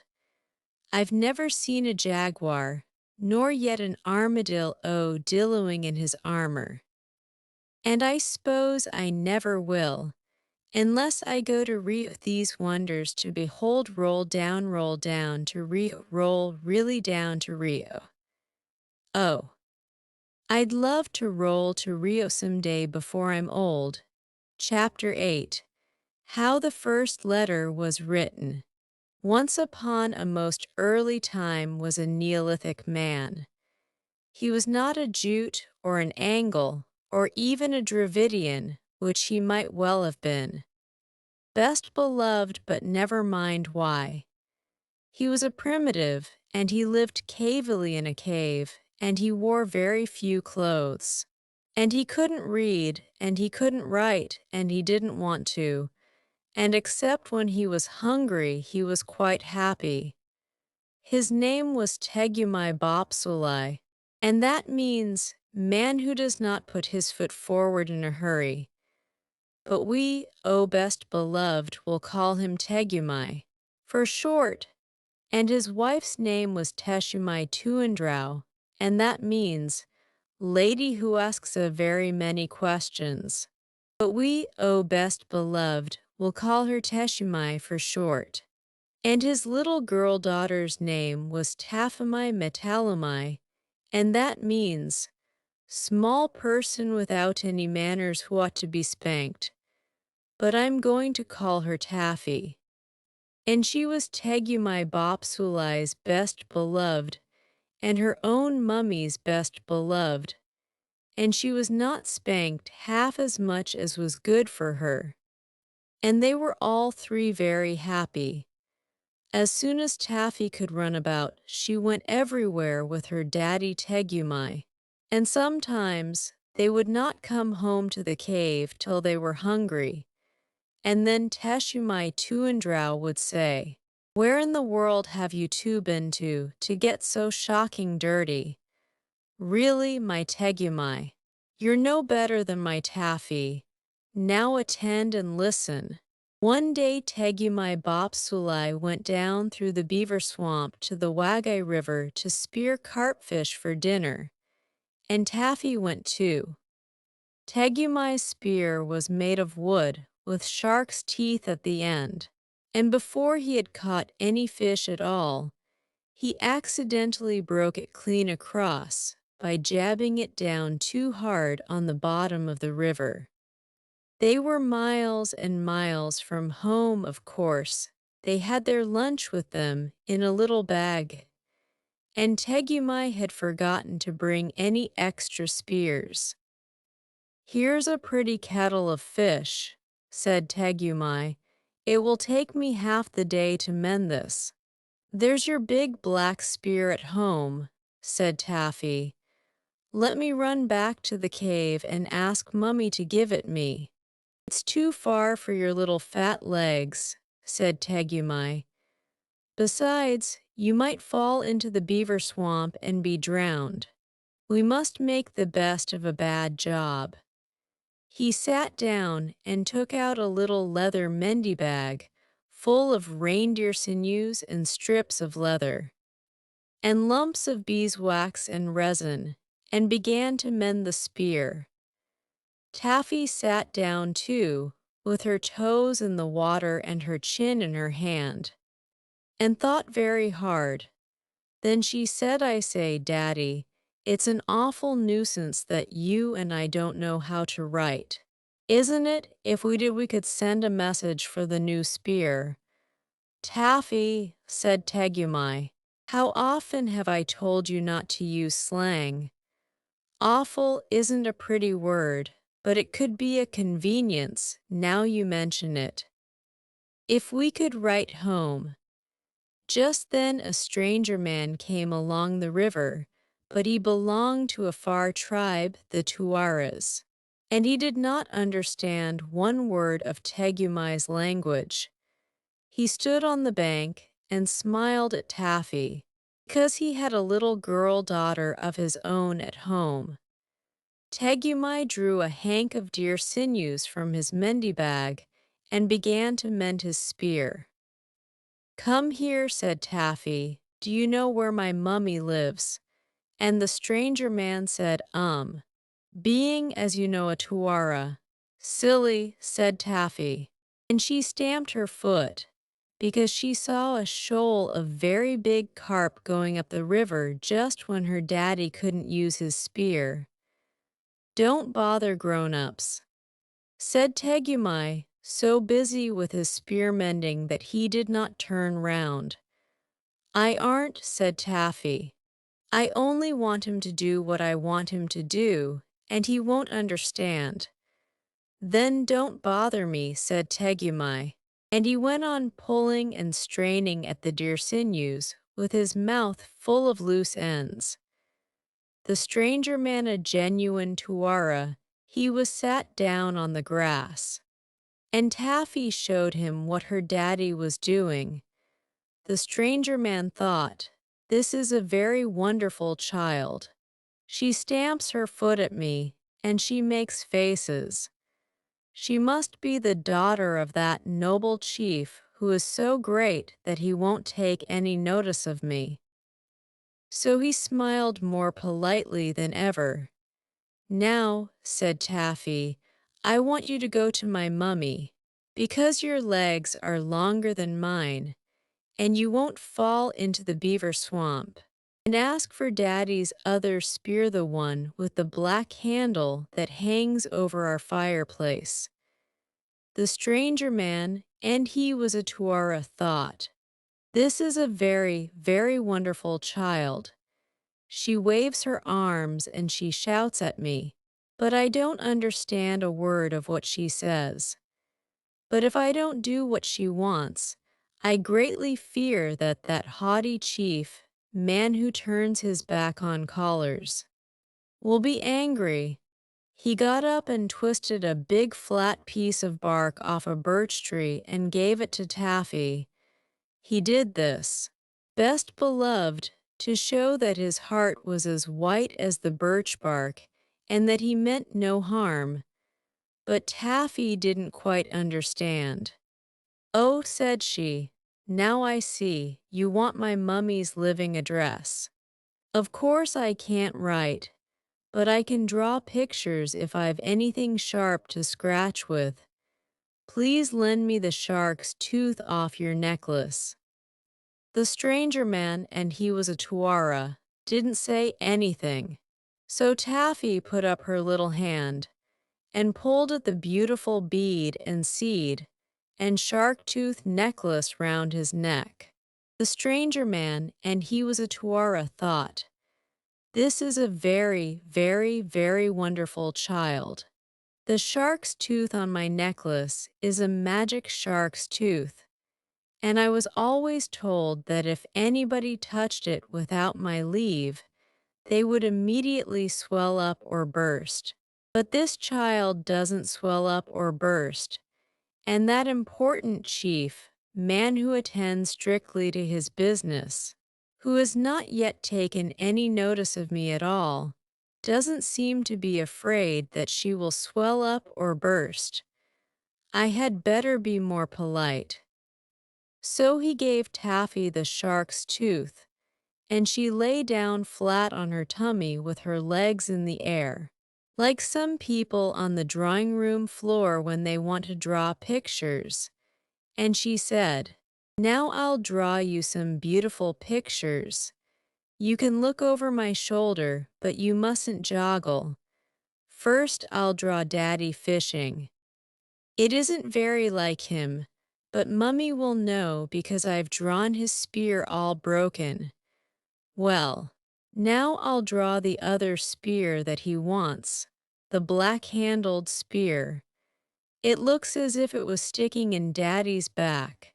But that's because the shark's tooth slipped, and this piece of bark isn't big enough. That's the spear I want you to fetch. So I'll draw a picture of me myself splaining to you. My hair doesn't stand up like I've drawn, but it's easier to draw that way. Now I'll draw you. I think you're very nice, really, but I can't make you pretty in the picture, so you mustn't be offended." "Are you offended?" The stranger man, and he was a Tuara, smiled. He thought, there must be a big battle going to be fought somewhere, and this extraordinary child, who takes my magic shark's tooth, but who does not swell up or burst, is telling me to call all the great chief's tribe to help him. He is a great chief, or he would have noticed me. "Look," said Taffy, drawing very hard and rather scratchily. "Now I've drawn you, and I've put the spear that Daddy wants into your hand, just to remind you that you're to bring it. Now I'll show you how to find my mummy's living address. You go along till you come to 2 trees, those are trees. And then you go over a hill, that's a hill. And then you come into a beaver swamp all full of beavers. I haven't put in all the beavers, because I can't draw beavers, but I've drawn their heads, and that's all you'll see of them when you cross the swamp. Mind you don't fall in. Then our cave is just beyond the beaver swamp. It isn't as high as the hills really, but I can't draw things very small. That's my mummy outside. She is beautiful. She is the most beautifulest mummy there ever was, but she won't be offended when she sees I've drawn her so plain. She'll be pleased of me because I can draw. Now, in case you forget, I've drawn the spear that Daddy wants outside our cave. It's inside, really, but you show the picture to my mummy and she'll give it you. I've made her holding up her hands because I know she'll be so pleased to see you. Isn't it a beautiful picture? And do you quite understand?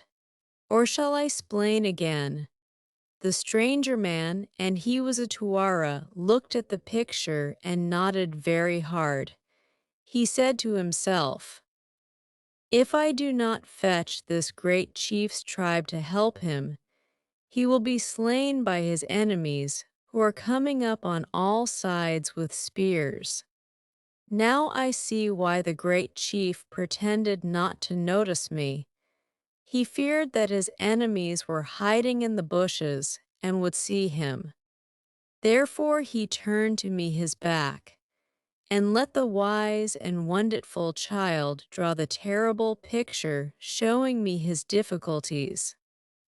I will away and get help for him from his tribe." He did not even ask Taffy the road, but raced off into the bushes like the wind, with the birch bark in his hand, and Taffy sat down most pleased. Now this is the picture that Taffy had drawn for him. "What have you been doing?" "Taffy," said Tegumai. He had mended his spear and was carefully waving it to and fro. "It's a little arrangement of my own."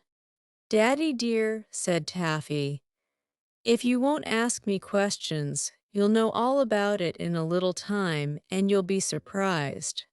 You don't know how surprised you'll be, Daddy. Promise you'll be surprised. Very well, said Tegumai, and went on fishing. The stranger man did you know he was a Tuara. Hurried away with the picture and ran for some miles, till quite by accident he found Teshumai Tuandrau at the door of her cave, talking to some other Neolithic ladies who had come in to a primitive lunch. Taffy was very like Teshumai, especially about the upper part of the face and the eyes. So the stranger man always, a pure Tuara, smiled politely and handed Teshumai the birch bark. He had run hard, so that he panted, and his legs were scratched with brambles, but he still tried to be polite. As soon as Teshumai saw the picture, she screamed like anything and flew at the stranger man. The other Neolithic ladies at once knocked him down and sat on him in a long line of 6, while Teshumai pulled his hair.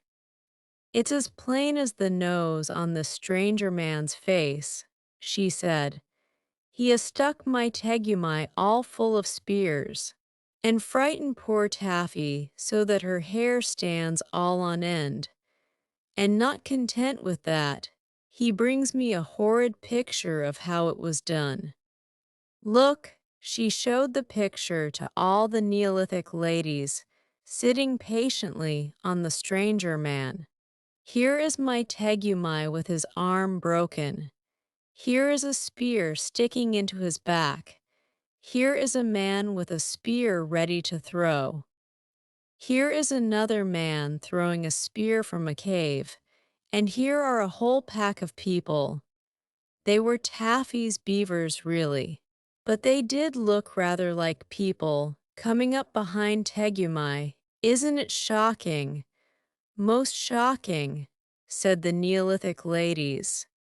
And they filled the stranger man's hair with mud, at which he was surprised, and they beat upon the reverberating tribal drums, and called together all the chiefs of the tribe of Tegumai, with their hetmans and dolmens, all neguses, wounds, and akhuns of the organization, in addition to the warlocks, anjacoks, jujumen, bonzes, and the rest, who decided that before they chopped the stranger man's head off, he should instantly lead them down to the river and show them where he had hidden poor Taffy. By this time, the stranger man, in spite of being a Tuara, was really annoyed. They had filled his hair quite solid with mud. They had rolled him up and down on knobby pebbles. They had sat upon him in a long line of 6. They had thumped him and bumped him till he could hardly breathe. And though he did not understand their language, he was almost sure that the names the Neolithic ladies called him were not ladylike. However, he said nothing till all the tribe of Tegumai were assembled, and then he led them back to the bank of the Wagai River, and there they found Taffy making daisy chains, and Tegumai carefully spearing small carp with his mended spear. Well, you have been quick, said Taffy, but why did you bring so many people, Daddy dear? This is my surprise. Are you surprised, Daddy? Very, said Tegumai, but it has ruined all my fishing for the day. Why, the whole dear, kind, nice, clean, quiet tribe is here, Taffy. And so they were. First of all walked Teshumai Tuandrau and the Neolithic ladies, tightly holding on to the stranger man, whose hair was full of mud, although he was a Tuara. Behind them came the head chief, the vice chief, the deputy and assistant chiefs, all armed to the upper teeth. the hetmans and heads of hundreds, platoffs with their platoons, and dolmens with their detachments. Woons, neguses, and akhunds ranking in the rear, still armed to the teeth. Behind them was the tribe in hierarchical order, from owners of 4 caves, one for each season, a private reindeer run, and 2 salmon leaps to feudal and prognathous villains, semi-entitled to half a bearskin of winter nights, 7 yards from the fire, and its script serfs, holding the reversion of a scraped marrowbone under Harriet. Aren't those beautiful words, best beloved? They were all there, prancing and shouting, and they frightened every fish for 20 miles. And Tegumai thanked them in a fluid Neolithic oration. Then Teshumai Tuandrau ran down and kissed and hugged Taffy very much indeed. But the head chief of the tribe of Tegumai took Tegumai by the top-knot feathers and shook him severely. "Explain, explain, explain," cried all the tribe of Tegumai. "Goodness sakes alive," said Tegumai, "let go of my top-knot. Can't a man break his carp spear without the whole countryside descending on him? You're a very interfering people. I don't believe you've brought my daddy's black-handled spear after all," said Taffy. "And what are you doing to my nice stranger man?" They were thumping him by 2s and 3s and 10s, till his eyes turned round and round. He could only gasp and point at Taffy. "Where are the bad people who speared you, my darling?" said Teshumai Tuandrau. "There weren't any." Said Tegumai, "My only visitor this morning was the poor fellow that you are trying to choke. Aren't you well? Or are you ill, O tribe of Tegumai?" "He came with a horrible picture," said the head chief. "A picture that showed you were full of spears." "Urumpiaraps, I'd better splain that I gave him that picture," said Taffy. But she did not feel quite comfy. "You," said the tribe of Tegumai all together, "small person with no manners who ought to be spanked.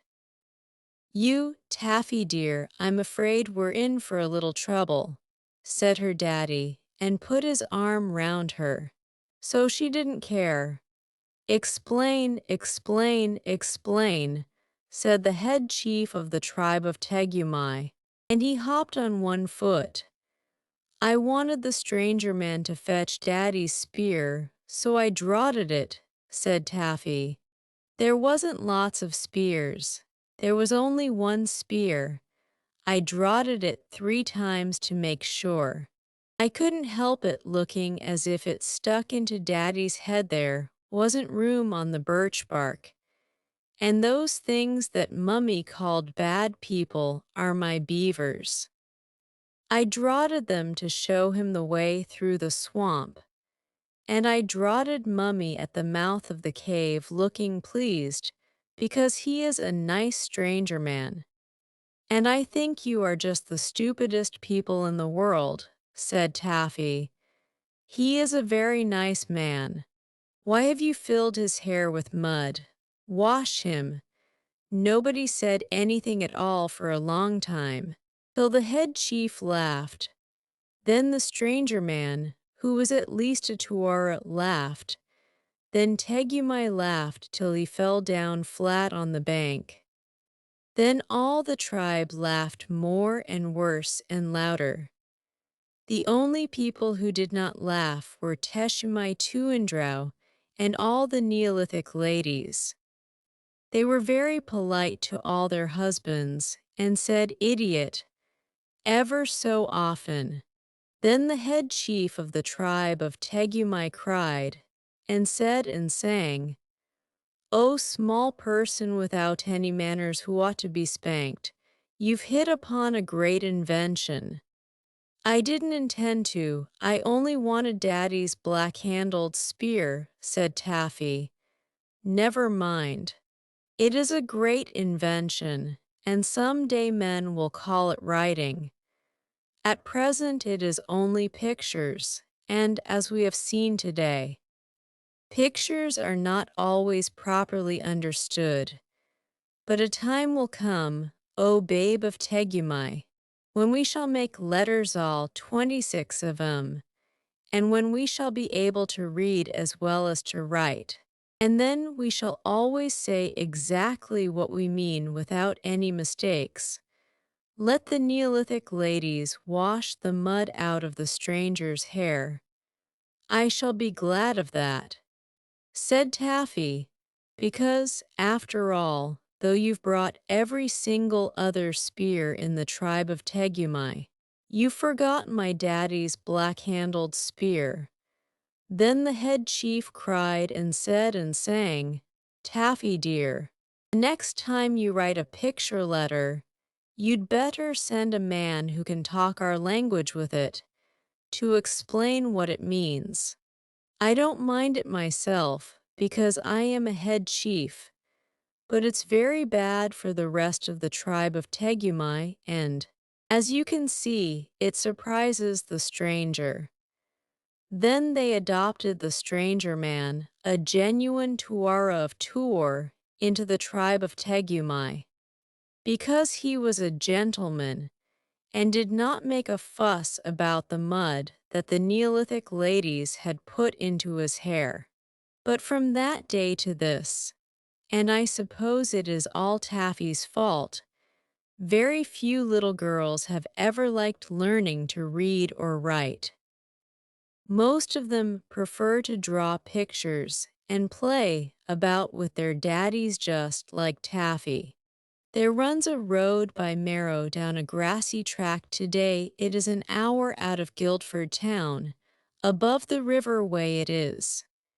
Here, when they heard the horse bells ring, the ancient Britons dressed and rode to watch the dark Phoenicians bring their goods along the western road. And here, or hereabouts, they met to hold their racial talks and such to barter beads for Whitby jet, and tin for gay shell torques and such. But long and long before that time, when bison used to roam on it, did Taffy and her daddy climb that down and had their home on it. Then beavers built in Broadstone Brook and made a swamp where Bramley stands.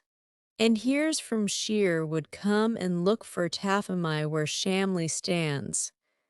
The way that Taffy called Wagai was more than 6 times bigger then, and all the tribe of Tegumai they cut a noble figure then. Chapter 9. How the Alphabet Was Made. The week after Taffamai met Talamai, we will still call her Taffy, best beloved, made that little mistake about her daddy's spear, and the stranger man and the picture letter and all. She went carp fishing again with her daddy. Her mummy wanted her to stay at home and help hang up hides to dry on the big drying poles outside their Neolithic cave. But Taffy slipped away down to her daddy quite early, and they fished. Presently she began to giggle, and her daddy said, "Don't be silly, child." "But wasn't it inciting?" said Taffy. "Don't you remember how the head chief puffed out his cheeks, and how funny the nice stranger man looked with the mud in his hair?" "Well do I," said Tegumai. "I had to pay 2 deerskin soft ones with fringes to the stranger man for the things we did to him." "We didn't do anything," said Taffy. "It was Mummy and the other Neolithic ladies and the mud." "We won't talk about that," said her daddy. "Let's have lunch." Taffy took a marrowbone and sat mousy quiet for 10 whole minutes, while her daddy scratched on pieces of birch bark with a shark's tooth. Then she said, "Daddy, I've thinked of a secret surprise. You make a noise, any sort of noise." "Ah," said Tegumai, "will that do to begin with?" "Yes," said Taffy. "You look just like a carpfish with its mouth open. Say it again, please." "Ah." "Ah, ah," said her daddy. "Don't be rude, my daughter." "I'm not meaning rude, really and truly," said Taffy. "It's part of my secret surprise think. Do say ah, Daddy, and keep your mouth open at the end, and lend me that tooth. I'm going to draw a carpfish's mouth wide open." "What for?" said her daddy. "Don't you see?" said Taffy, scratching away on the bark. "That will be our little secret esprise.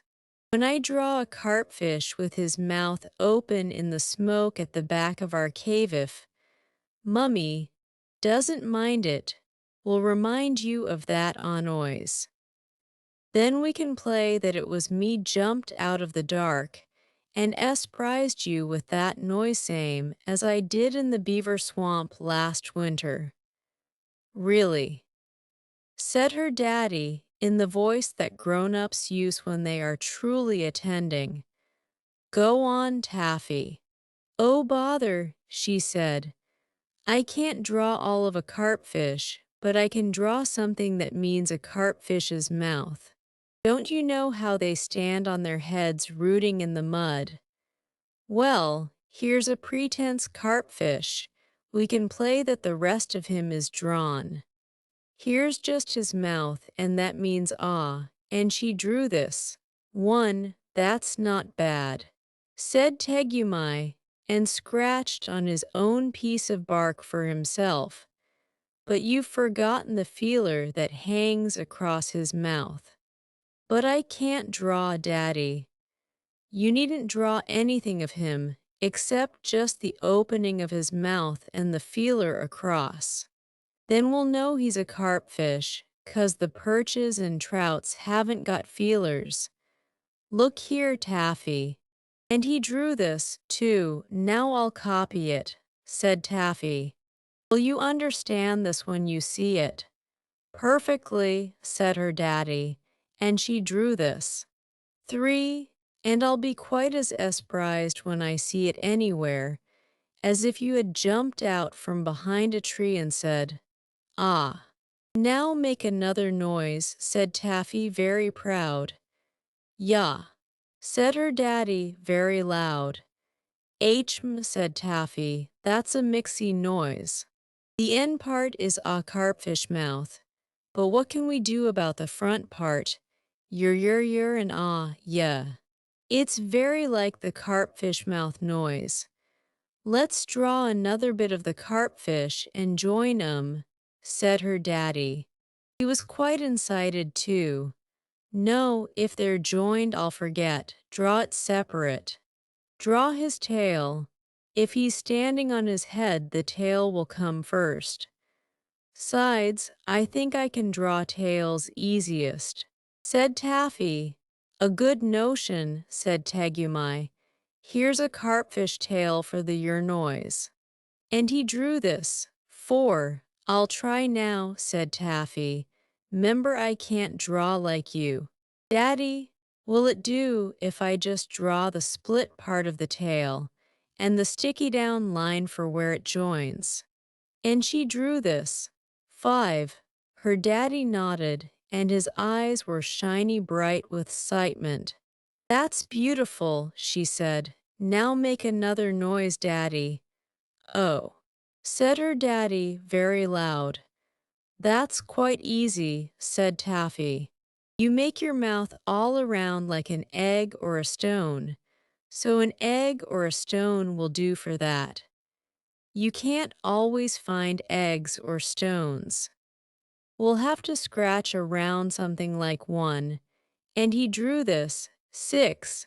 "My gracious," said Taffy. "What a lot of noise pictures we've made. Carp mouth, carp tail." "And egg now make another noise, Daddy." "SSH," said her daddy, and frowned to himself, but Taffy was too incited to notice. "That's quite easy," she said, scratching on the bark. What?" said her daddy. "I meant I was thinking and didn't want to be disturbed." "It's a noise just the same." "It's the noise a snake makes, Daddy, when it is thinking and doesn't want to be disturbed." "Let's make the SSH noise a snake. Will this do?" And she drew this. 7. There. She said, "That's another S-prize secret. When you draw a hissy snake by the door of your little back cave where you mend the spears, I'll know you're thinking hard, and I'll come in most mousy quiet. And if you draw it on a tree by the river when you are fishing, I'll know you want me to walk most mousy quiet so as not to shake the banks." "Perfectly true," said Tegumai. "And there's more in this game than you think. Taffy, dear, I've a notion that your daddy's daughter has hit upon the finest thing that there ever was since the tribe of Tegumai took to using shark's teeth instead of flints for their spearheads. I believe we've found out the big secret of the world." "Why?" said Taffy, and her eyes shone too with incitement. "I'll show," said her daddy. "What's water in the Tegumai language?" "Yeah, of course.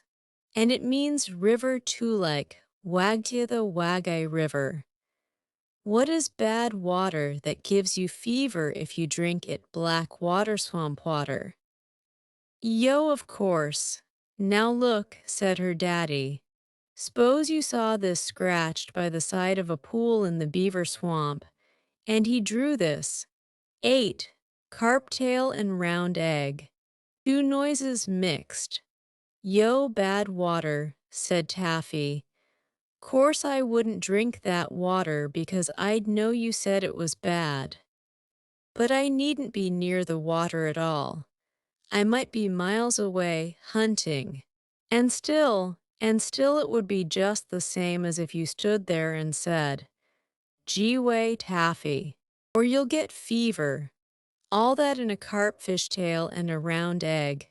Oh, Daddy, we must tell Mummy." Quick and Taffy danced all round him. "Not yet," said Tegumai. "Not till we've gone a little further. Let's see, yo is bad water, but so is food cooked on the fire, isn't it?" And he drew this. 9. "Yes, snake and egg," said Taffy, "so that means dinner's ready. If you saw that scratched on a tree, you'd know it was time to come to the cave." "So'd I, my Winky," said Tegumai. "That's true too, but wait a minute, I see a difficulty. So means come and have dinner. But show means the drying poles where we hang our hides." "Horrid old drying poles," said Taffy. "I hate helping to hang heavy, hot, hairy hides on them. If you drew the snake and egg, and I thought it meant dinner, and I came in from the wood, and found that it meant I was to help Mummy hang the two hides on the drying poles, what would I do?" "You'd be cross, so'd Mummy. We must make a new picture for show. We must draw a spotty snake that hisses SHSH. And we'll play that the plain snake only hisses SSSS. I couldn't be sure how to put in the spots," said Taffy. "And P-raps, if you were in a hurry you might leave them out. And I'd think it was so when it was show. And then Mummy would catch me just the same. No. I think we'd better draw a picture of the horrid, high drying poles their very selves, and make quite sure. I'll put them in just after the hissy snake. Look, and she drew this. 10. P-raps, that's safest. It's very like our drying poles anyhow, said her daddy, laughing. Now I'll make a new noise with a snake and drying pole sound in it. I'll say she. That's Tegumai for spear, Taffy. And he laughed. Don't make fun of me, said Taffy, as she thought of her picture letter and the mud in the stranger man's hair. You draw it, Daddy. We won't have beavers or hills this time, eh? Said her daddy. I'll just draw a straight line for my spear. And he drew this. 11. Even Mummy couldn't mistake that for me being killed. Please don't, Daddy. It makes me uncomfy. Do some more noises. We're getting on beautifully. Said Tegumai, looking up. We'll say shoo, that means sky. Taffy drew the snake and the drying pole, then she stopped. We must make a new picture for that end sound, mustn't we? Shoo shoo you, said her daddy. Why, it's just like the round egg sound made thin. Then suppose we draw a thin round egg and pretend it's a frog that hasn't eaten anything for years. And no, said her daddy. If we drew that in a hurry, we might mistake it for the round egg itself. Shoo, shoo, shoo. I tell you what we'll do. We'll open a little hole at the end of the round egg to show how the O noise runs out all thin, ooh, ooh, ooh, like this. And he drew this, 12. Oh, that's lovely, much better than a thin frog. Go on, said Taffy, using her shark's tooth. Her daddy went on drawing, and his hand shook with excitement. He went on till he had drawn this. 13. Don't look up, Taffy, he said. Try if you can make out what that means in the Tegumai language. If you can, we've found the secret. Snake pole, broken egg, carp tail, and carp mouth, said Taffy. Shuya, sky water, rain. Just then a drop fell on her hand, for the day had clouded over. Why, Daddy, it's raining. Was that what you meant to tell me? Of course, said her daddy, and I told it you without saying a word. Didn't I? Well, I think I would have known it in a minute, but that raindrop made me quite sure. I'll always remember now. Shuya means rain, or it is going to rain. Why, Daddy? She got up and danced round him. S'pose you went out before I was awake and drawed Shuya in the smoke on the wall. I'd know it was going to rain, and I'd take my beaverskin hood. Wouldn't Mummy be surprised? Tegumai got up and danced. Daddies didn't mind doing those things in those days. More than that, he said. S'pose I wanted to tell you it wasn't going to rain much, and you must come down to the river. What would we draw? Say the words in Tegumai talk first. Shuyalas Yamaru, skywater ending, river come to. What a lot of new sounds. I don't see how we can draw them. But I do, said Tegumai. Just attend a minute, Taffy, and we won't do any more today. We've got Shuya all right, haven't we? But this Laz is a teaser. La la la, and he waved his shark tooth. There's the hissy snake at the end, and the carp mouth before the snake azazas. We only want Lala, said Taffy. I know it, but we have to make Lala. And we're the first people in all the world who have ever tried to do it, Taffamai. Well, said Taffy, yawning, for she was rather tired. Laws means breaking or finishing as well as ending, doesn't it? So it does, said Tegumai. Talaz means that there's no water in the tank for Mummy to cook, with just when I'm going hunting, too. And Shilas means that your spear is broken. If I'd only thought of that instead of drawing silly beaver pictures for the stranger. La la la, said Tegumai, waving his stick and frowning. Oh bother, I could have drawn she quite easily, Taffy went on. Then I'd have drawn your spear all broken this way. And she drew 14. The very thing, said Tegumai. That's la all over. It isn't like any of the other marks either. And he drew this. 15. Now for ya. Oh, we've done that before. Now for Maru. Mum mum mum. Mum shuts one's mouth up. Doesn't it? We'll draw a shut mouth like this. And he drew 16. Then the carp mouth open. That makes ma ma ma. But what about this r thing, Taffy? It sounds all rough and edgy. Like your shark tooth saw when you're cutting out a plank for the canoe, said Taffy. You mean all sharp at the edges like this, said Tegumai, and he drew 17. Exactly, said Taffy. But we don't want all those teeth, only put 2. I'll only put in 1, said Tegumai. If this game of ours is going to be what I think it will, the easier we make our sound pictures, the better for everybody. And he drew 18. Now we've got it, said Tegumai, standing on one leg. I'll draw 'em all in a string like fish. Hadn't we better put a little bit of stick or something between each word, so's they won't rub up against each other and jostle, same as if they were carps?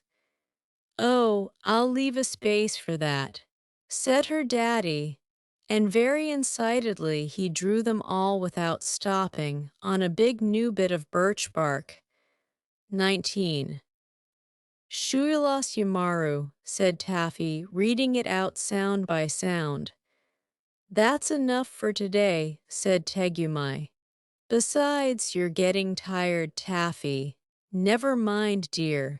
We'll finish it all tomorrow. And then we'll be remembered for years and years, after the biggest trees you can see are all chopped up for firewood. So they went home.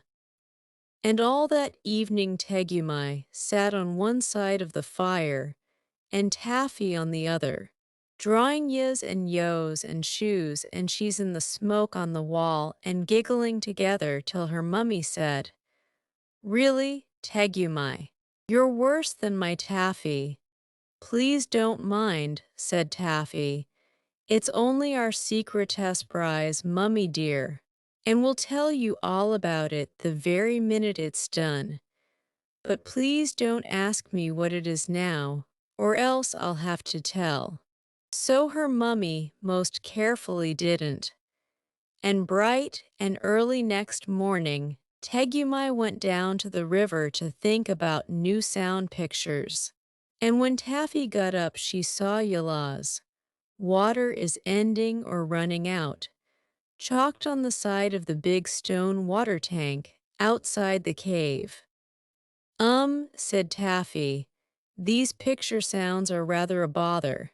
Daddy's just as good as come here himself, and told me to get more water for Mummy to cook with.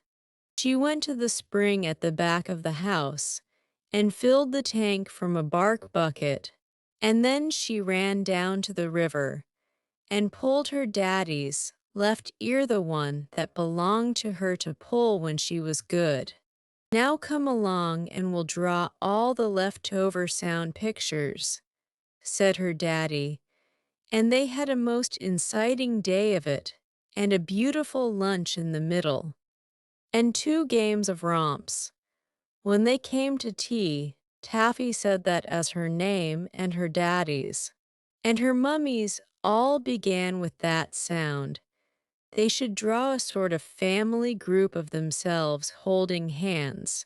That was all very well to draw once or twice, but when it came to drawing it 6 or 7 times, Taffy and Tegumai drew it scratchier and scratchier. till at last the T sound was only a thin long tegumai with his arms out to hold Taffy and Teshumai. You can see from these three pictures partly how it happened. 20, 21, 22. Many of the other pictures were much too beautiful to begin with, especially before lunch, but as they were drawn over and over again on birch bark, they became plainer and easier, till at last even Tegumai said he could find no fault with them. They turned the hissy snake the other way round for the Z sound, to show it was hissing backwards in a soft and gentle way. 23. And they just made a twiddle for E, because it came into the pictures so often. 24. And they drew pictures of the sacred beaver of the Tegumais for the B sound. 25, 26, 27, 28, and because it was a nasty, nosy noise, they just drew noses for the N sound till they were tired. 29. And they drew a picture of the big lake pike's mouth for the greedy Ga sound. 30. And they drew the pike's mouth again with a spear behind it for the scratchy Hurty Ka sound. 31. And they drew pictures of a little bit of the winding Wagai River for the nice windy Wa sound. 32, 33. And so on and so forth, and so following, till they had done and drawn all the sound pictures that they wanted. And there was the alphabet, all complete. And after thousands and thousands and thousands of years, and after hieroglyphics and demotics and nilotics, and cryptics and cufics and runics and dorics and ionics, and all sorts of other ricks and tricks, because the wounds and the neguses and the accoons and the repositories of tradition would never leave a good thing alone when they saw it. The fine old, easy, understandable alphabet A, B, C, D, E, and the rest of 'em got back into its proper shape again, for all best beloveds to learn when they are old enough. But I remember Tegumai Bopsulai, and Taphamai Metalumai and Teshumai Tuandrau, her dear mummy, and all the days gone by. And it was just so a little time ago on the banks of the big Wagai. Of all the tribe of Tegumai who cut that figure, none remain. On Marrow Down the cuckoos cry the silence, and the sun remain. But as the faithful years return, and hearts unwounded sing again, comes Taffy dancing through the fern to lead the Surrey spring again. Her brows are bound with bracken fronds, and golden elf locks fly above. Her eyes are bright as diamonds and bluer than the skies above. In moccasins and deerskin cloak, unfearing, free and fair she flits, and lights her little dampwood smoke to show her daddy where she flits. For far very far behind, so far she cannot call to him, comes Tegumai alone to find the daughter that was all to him. Chapter 10. The crab that played with the sea. Before the high and far-off times, O my best beloved, came the time of the very beginnings. And that was in the days when the eldest magician was getting things ready. First he got the earth ready, then he got the sea ready, and then he told all the animals that they could come out and play. And the animals said, O eldest magician, what shall we play at? And he said, I will show you. He took the elephant all the elephant there was and said, Play at being an elephant, and all the elephant there was played. He took the beaver all the beaver there was and said, "Play it being a beaver," and all the beaver there was played. He took the cow all the cow there was and said, "Play it being a cow," and all the cow there was played. He took the turtle all the turtle there was and said, "Play it being a turtle," and all the turtle there was played. One by one he took all the beasts and birds and fishes and told them what to play at. But towards evening, when people and things grow restless and tired, there came up the man with his own little girl daughter. Yes, with his own best beloved little girl daughter sitting upon his shoulder, and he said, "What is this play, eldest magician?" And the eldest magician said, "Ho, son of Adam, this is the play of the very beginning, but you are too wise for this play." And the man saluted and said, "Yes, I am too wise for this play, but see that you make all the animals obedient to me." Now, while the two were talking together, Amma the crab, who was next in the game, scuttled off sideways and stepped into the sea, saying to himself, "I will play my play alone in the deep waters, and I will never be obedient to this son of Adam." Nobody saw him go away except the little girl daughter, where she leaned on the man's shoulder. And the play went on till there were no more animals left without orders. And the eldest magician wiped the fine dust off his hands and walked about the world to see how the animals were playing. He went north, best beloved, and he found all the elephant there, was digging with his tusks and stamping with his feet in the nice new clean earth that had been made ready for him. "Kun," said all the elephant there was, meaning, "Is this right?" "Pay a kun," said the eldest magician, meaning, "That is quite right."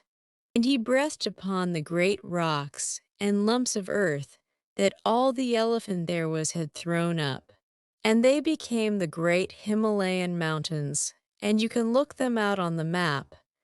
He went east, and he found all the cow there was feeding in the field that had been made ready for her, and she licked her tongue round a whole forest at a time, and swallowed it and sat down to chew her cud.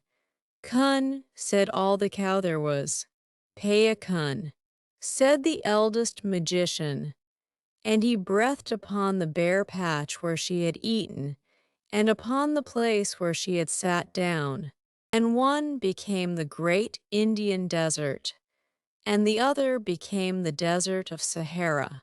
And you can look them out on the map. He went west, and he found all the beaver there, was making a beaver dam across the mouths of broad rivers that had been got ready for him. "Kun," said all the beaver there was.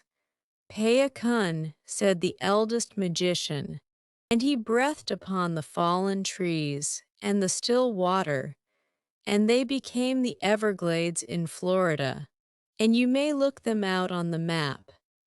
Then he went south and found all the turtle there was scratching with his flippers in the sand that had been got ready for him, and the sand and the rocks whirled through the air and fell far off into the sea. "Kun," said all the turtle there was. "Pay a kun," said the eldest magician, and he breathed upon the sand and the rocks where they had fallen in the sea, and they became the most beautiful islands of Borneo, Celebes, Sumatra, Java, and the rest of the Malay archipelago, and you can look them out on the map. By and by the eldest magician met the man on the banks of the Perak River, and said, "Ho, son of Adam, are all the animals obedient to you?" "Yes," said the man, "is all the earth obedient to you?" Yes, said the man. Is all the sea obedient to you? No, said the man. Once a day and once a night the sea runs up the Perak River and drives the sweet water back into the forest, so that my house is made wet.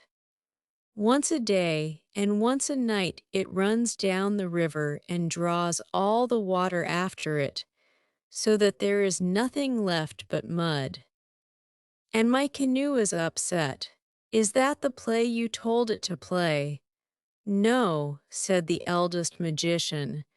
That is a new and a bad play. Look, said the man, and as he spoke the great sea came up the mouth of the Perak River, driving the river backwards till it overflowed all the dark forests for miles and miles, and flooded the man's house. This is wrong. Launch your canoe and we will find out who is playing with the sea, said the eldest magician. They stepped into the canoe. The little girl daughter came with them, and the man took his Krisa curving, wavy dagger with a blade like a flame, and they pushed out on the Perak River. Then the sea began to run back and back, and the canoe was sucked out of the mouth of the Perak River, past Selinger, past Malacca, past Singapore, out and out to the island of Bintang, as though it had been pulled by a string. Then the eldest magician stood up and shouted, Ho, beasts, birds, and fishes, that I took between my hands at the very beginning and taught the play that you should play. Which one of you is playing with the sea? Then all the beasts, birds, and fishes said together, Eldest magician, we play the plays that you taught us to play, we and our children's children, but not one of us plays with the sea. Then the moon rose big and full over the water, and the eldest magician said to the hunchbacked old man, who sits in the moon spinning a fishing line with which he hopes one day to catch the world. Ho, fisher of the moon, are you playing with the sea? No, said the fisherman. I am spinning a line with which I shall some day catch the world, but I do not play with the sea. And he went on spinning his line.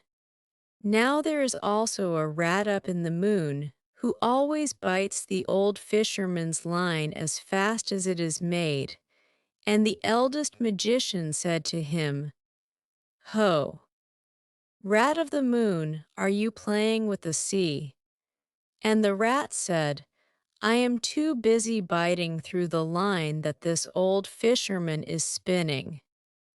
I do not play with the sea, and he went on biting the line.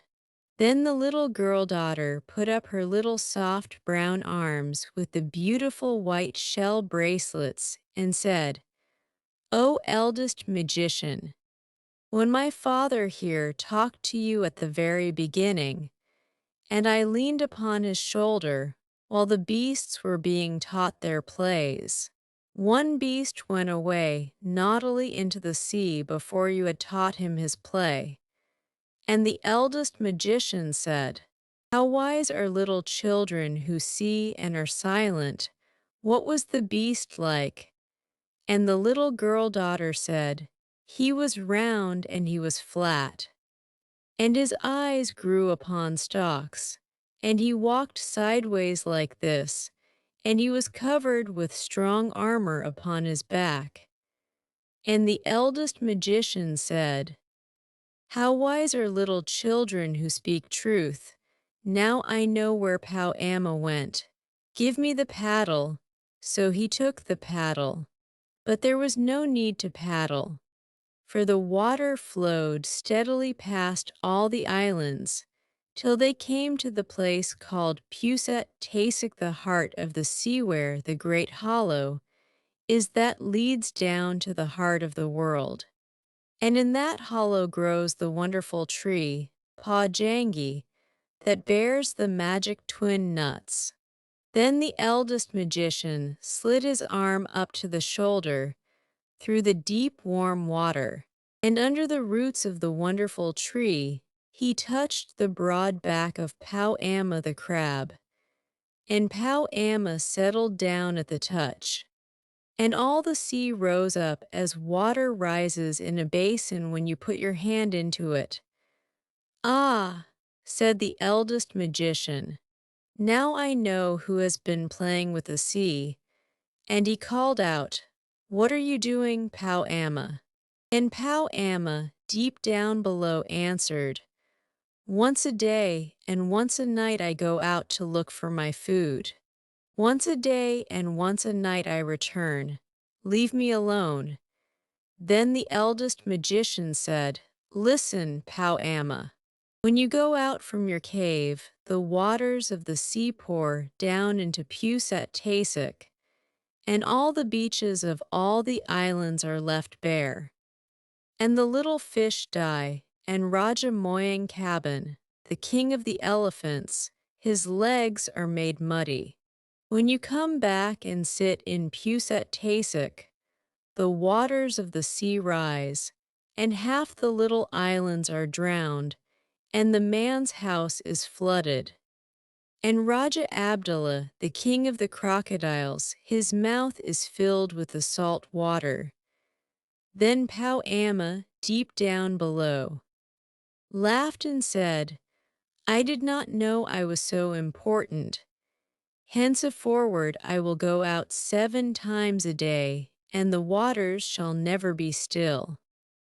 And the eldest magician said, "I cannot make you play the play you were meant to play, Pow Amma, because you escaped me at the very beginning. But if you are not afraid, come up and we will talk about it." "I am not afraid," said Pow Amma, and he rose to the top of the sea in the moonlight.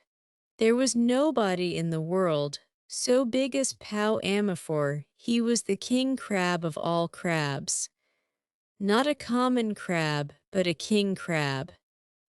One side of his great shell touched the beach at Sarawak, the other touched the beach at Pahang, and he was taller than the smoke of 3 volcanoes. As he rose up through the branches of the wonderful tree, he tore off one of the great twin fruits, the magic double kerneled nuts that make people young. And the little girl daughter saw it bobbing alongside the canoe, and pulled it in, and began to pick out the soft eyes of it with her little golden scissors. "Now," said the magician, "make a magic, Pow Amma, to show that you are really important." Pow Amma rolled his eyes and waved his legs, but he could only stir up the sea, because, though he was a king crab, he was nothing more than a crab, and the eldest magician laughed. "You are not so important after all, Pow Amma," he said. "Now let me try."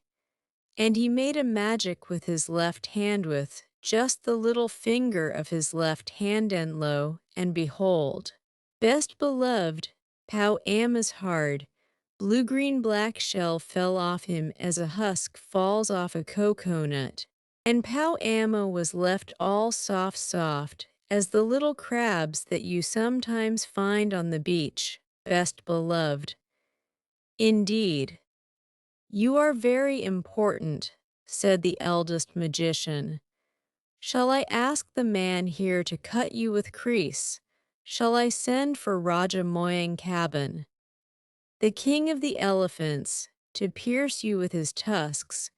Or shall I call Raja Abdullah, the king of the crocodiles, to bite you?" And Pow Amma said, "I am ashamed. Give me back my hard shell and let me go back to Pusat Tasik, and I will only stir out once a day and once a night to get my food." And the eldest magician said, "No, Pow Amma, I will not give you back your shell, for you will grow bigger and prouder and stronger, and perhaps you will forget your promise. and you will play with the sea once more." Then Pau Amma said, "What shall I do? I am so big that I can only hide in Pusat Tasik, and if I go anywhere else, all soft as I am now, the sharks and the dogfish will eat me. And if I go to Pusat Tasik, all soft as I am now, though I may be safe, I can never stir out to get my food, and so I shall die." Then he waved his legs and lamented. "Listen, Pau Amma," said the eldest magician. "I cannot make you play the play you were meant to play, because you escaped me at the very beginning. But if you choose, I can make every stone and every hole and every bunch of weed in all the seas a safe Pusat Tasik for you and your children for always." Then Pau Amma said, "That is good, but I do not choose yet. Look, there is that man who talked to you at the very beginning. If he had not taken up your attention, I should not have grown tired of waiting and run away, and all this would never have happened. What will he do for me?"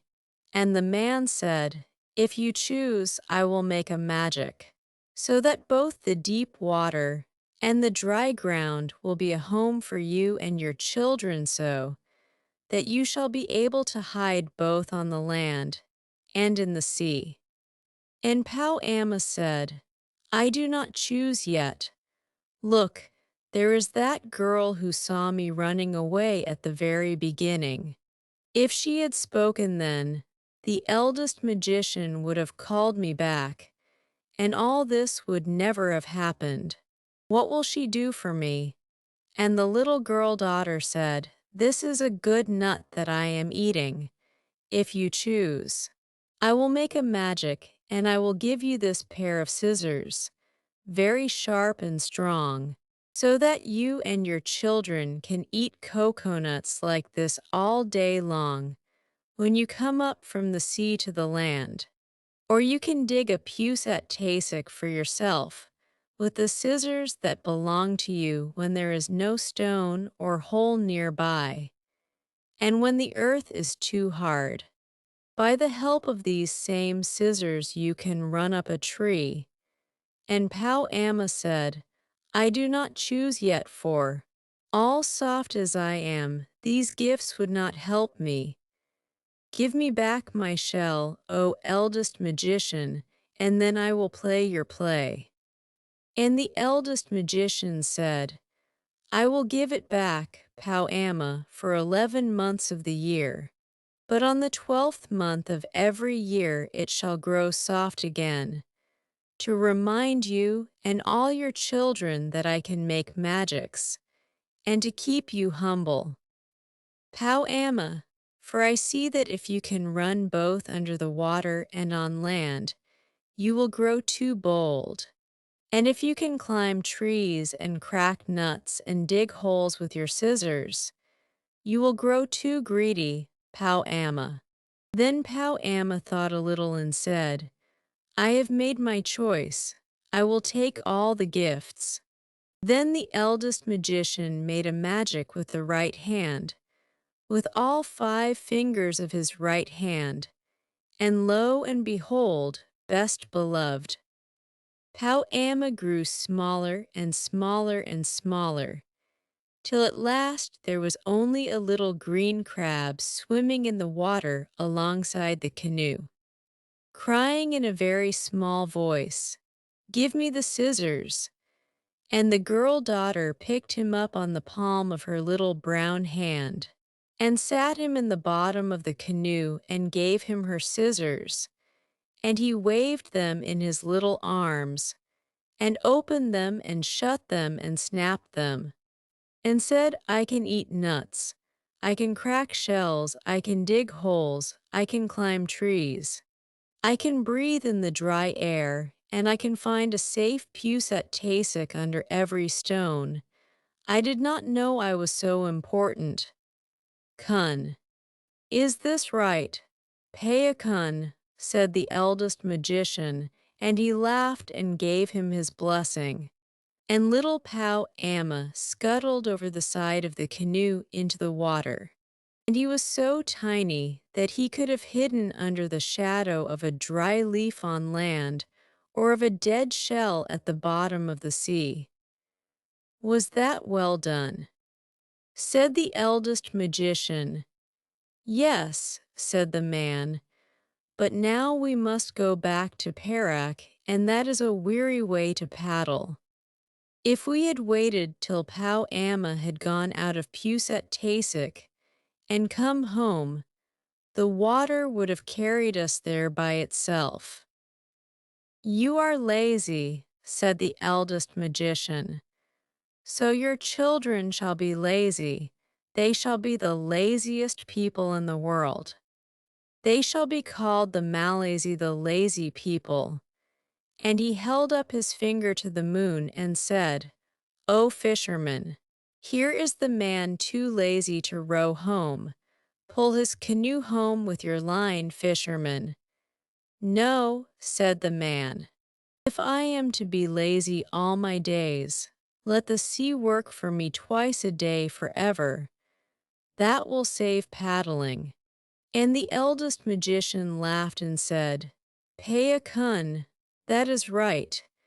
And the rat of the moon stopped biting the line, and the fisherman let his line down till it touched the sea, and he pulled the whole deep sea along past the island of Bintang, past Singapore, past Malacca, past Selangor, till the canoe whirled into the mouth of the Perak River again.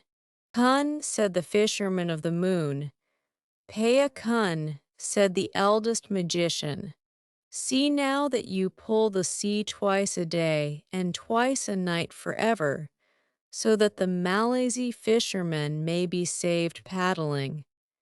But be careful not to do it too hard, or I shall make a magic on you as I did to Pau Amma." Then they all went up the Perak River and went to bed, best beloved.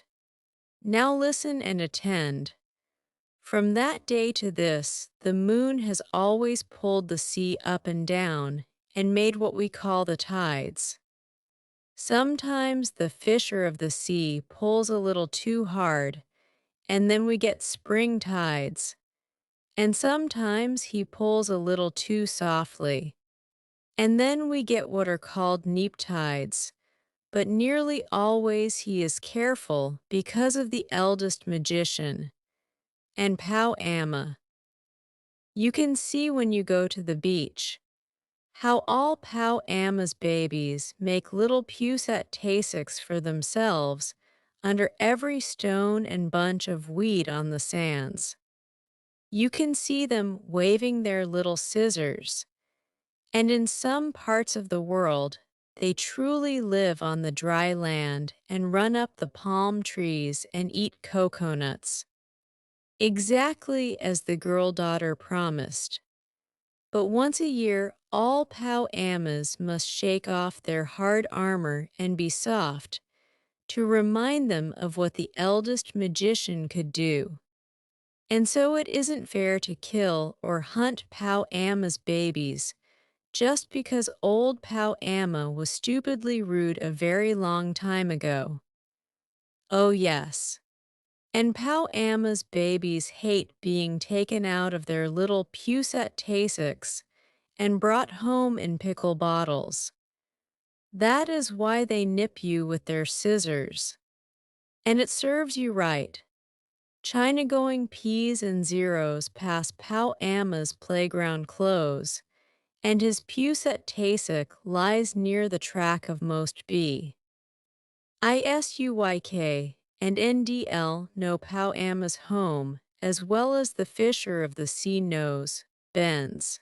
MMs and Rubatinos, but and this is rather queer TLs cannot come here, O and O.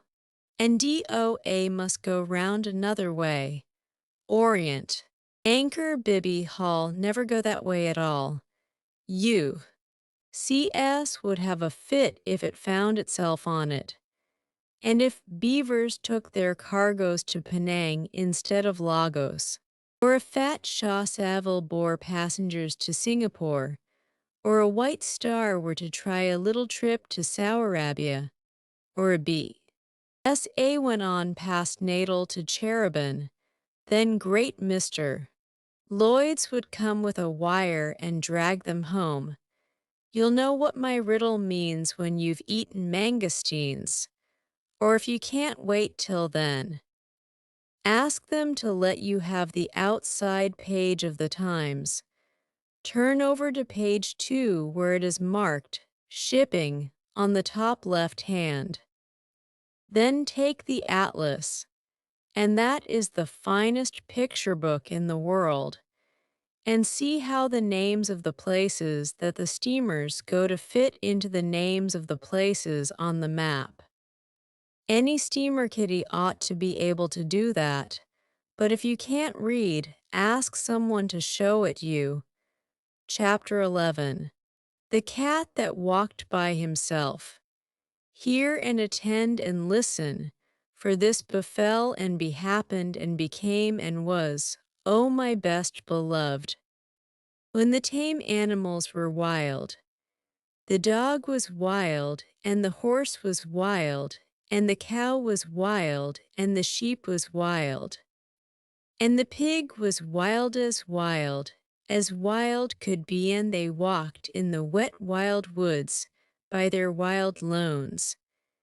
But the wildest of all the wild animals was the cat. He walked by himself, and all places were alike to him. Of course the man was wild too. He was dreadfully wild. He didn't even begin to be tame till he met the woman, and she told him that she did not like living in his wild ways. She picked out a nice dry cave, instead of a heap of wet leaves, to lie down in, and she strewed clean sand on the floor, and she lit a nice fire of wood at the back of the cave, and she hung a dried wild horse skin, tail down, across the opening of the cave. And she said, "Wipe you feet, dear, when you come in, and now we'll keep house." That night, best beloved, they ate wild sheep roasted on the hot stones, and flavored with wild garlic and wild pepper, and wild duck stuffed with wild rice, and wild fenugreek, and wild coriander, and marrow bones of wild oxen, and wild cherries, and wild grenadillas. Then the man went to sleep in front of the fire ever so happy. But the woman sat up, combing her hair. She took the bone of the shoulder of mutton, the big fat blade bone, and she looked at the wonderful marks on it. And she threw more wood on the fire, and she made a magic. She made the first singing magic in the world. Out in the wet wild woods, all the wild animals gathered together where they could see the light of the fire a long way off, and they wondered what it meant. Then Wild Horse stamped with his wild foot and said, "O my friends and O my enemies, why have the man and the woman made that great light in that great cave, and what harm will it do us?"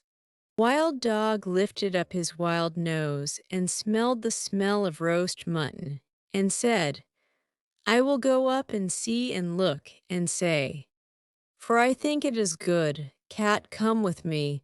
"Nenny," said the cat, "I am the cat who walks by himself, and all places are alike to me. I will not come." "Then we can never be friends again," said Wild Dog. And he trotted off to the cave. But when he had gone a little way, the cat said to himself, "All places are alike to me. Why should I not go too and see and look and come away at my own liking?" So he slipped after Wild Dog softly, very softly, and hid himself where he could hear everything. When Wild Dog reached the mouth of the cave, he lifted up the dried horse skin with his nose and sniffed the beautiful smell of the roast mutton. And the woman, looking at the blade bone, heard him and laughed and said, "Here comes the first. Wild thing out of the wild woods, what do you want?" Wild Dog said, "O my enemy and wife of my enemy, what is this that smells so good in the wild woods?" Then the woman picked up a roasted mutton bone and threw it to Wild Dog, and said, "Wild thing out of the wild woods, taste and try." Wild Dog gnawed the bone, and it was more delicious than anything he had ever tasted, and he said, "O my enemy and wife of my enemy, give me another." The woman said, "Wild thing out of the wild woods, help my man to hunt through the day and guard this cave at night, and I will give you as many roast bones as you need." "Ah," said the cat, listening, "this is a very wise woman, but she is not so wise as I am." Wild Dog crawled into the cave and laid his head on the woman's lap and said, "O my friend and wife of my friend, I will help your man to hunt through the day, and at night I will guard your cave." "Ah," said the cat, listening, "that is a very foolish dog." And he went back through the wet wild woods waving his wild tail, and walking by his wild lone. But he never told anybody. When the man waked up, he said, "What is Wild Dog doing here?" And the woman said, "His name is not Wild Dog anymore, but the first friend, because he will be our friend for always and always and always. Take him with you when you go hunting." Next night, the woman cut great green armfuls of fresh grass from the water meadows and dried it before the fire so that it smelt like new-mown hay, and she sat at the mouth of the cave and plaited a halter out of horse hide. And she looked at the shoulder of mutton bone at the big broad blade bone, and she made a magic. She made the second singing magic in the world. Out in the wild woods, all the wild animals wondered what had happened to Wild Dog, and at last Wild Horse stamped with his foot and said, "I will go and see and say why Wild Dog has not returned. Cat, come with me." "Nenny," said the cat, "I am the cat who walks by himself, and all places are alike to me. I will not come." But all the same he followed Wild Horse softly, very softly, and hid himself where he could hear everything. When the woman heard Wild Horse tripping and stumbling on his long mane, she laughed and said, "Here comes the second. Wild thing out of the wild woods, what do you want?" Wild Horse said, "O my enemy and wife of my enemy, where is Wild Dog?" The woman laughed and picked up the blade bone and looked at it and said, "Wild thing out of the wild woods, you did not come here for Wild Dog, but for the sake of this good grass." And Wild Horse, tripping and stumbling on his long mane, said, "That is true, give it me to eat." The woman said, "Wild thing out of the wild woods, bend your wild head and wear what I give you, and you shall eat the wonderful grass 3 times a day."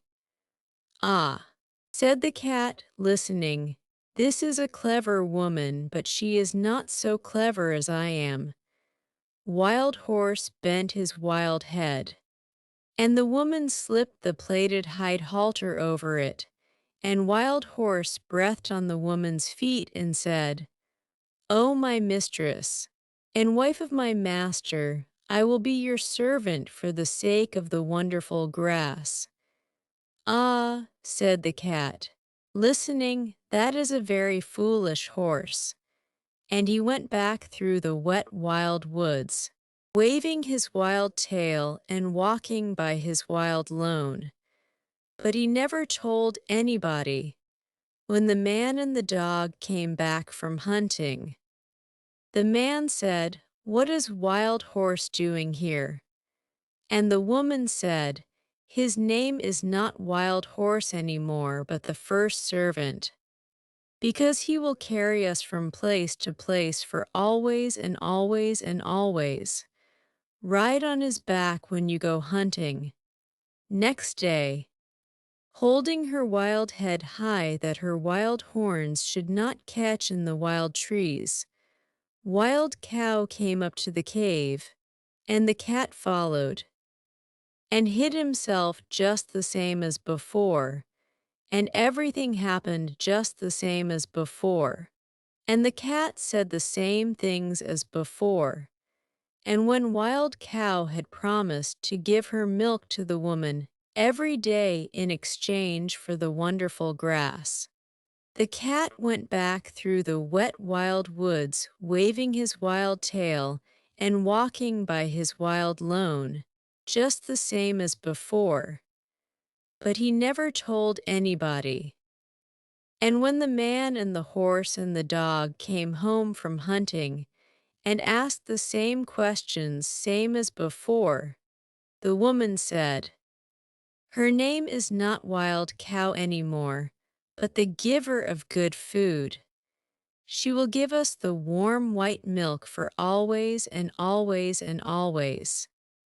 And I will take care of her, while you and the first friend and the first servant go hunting."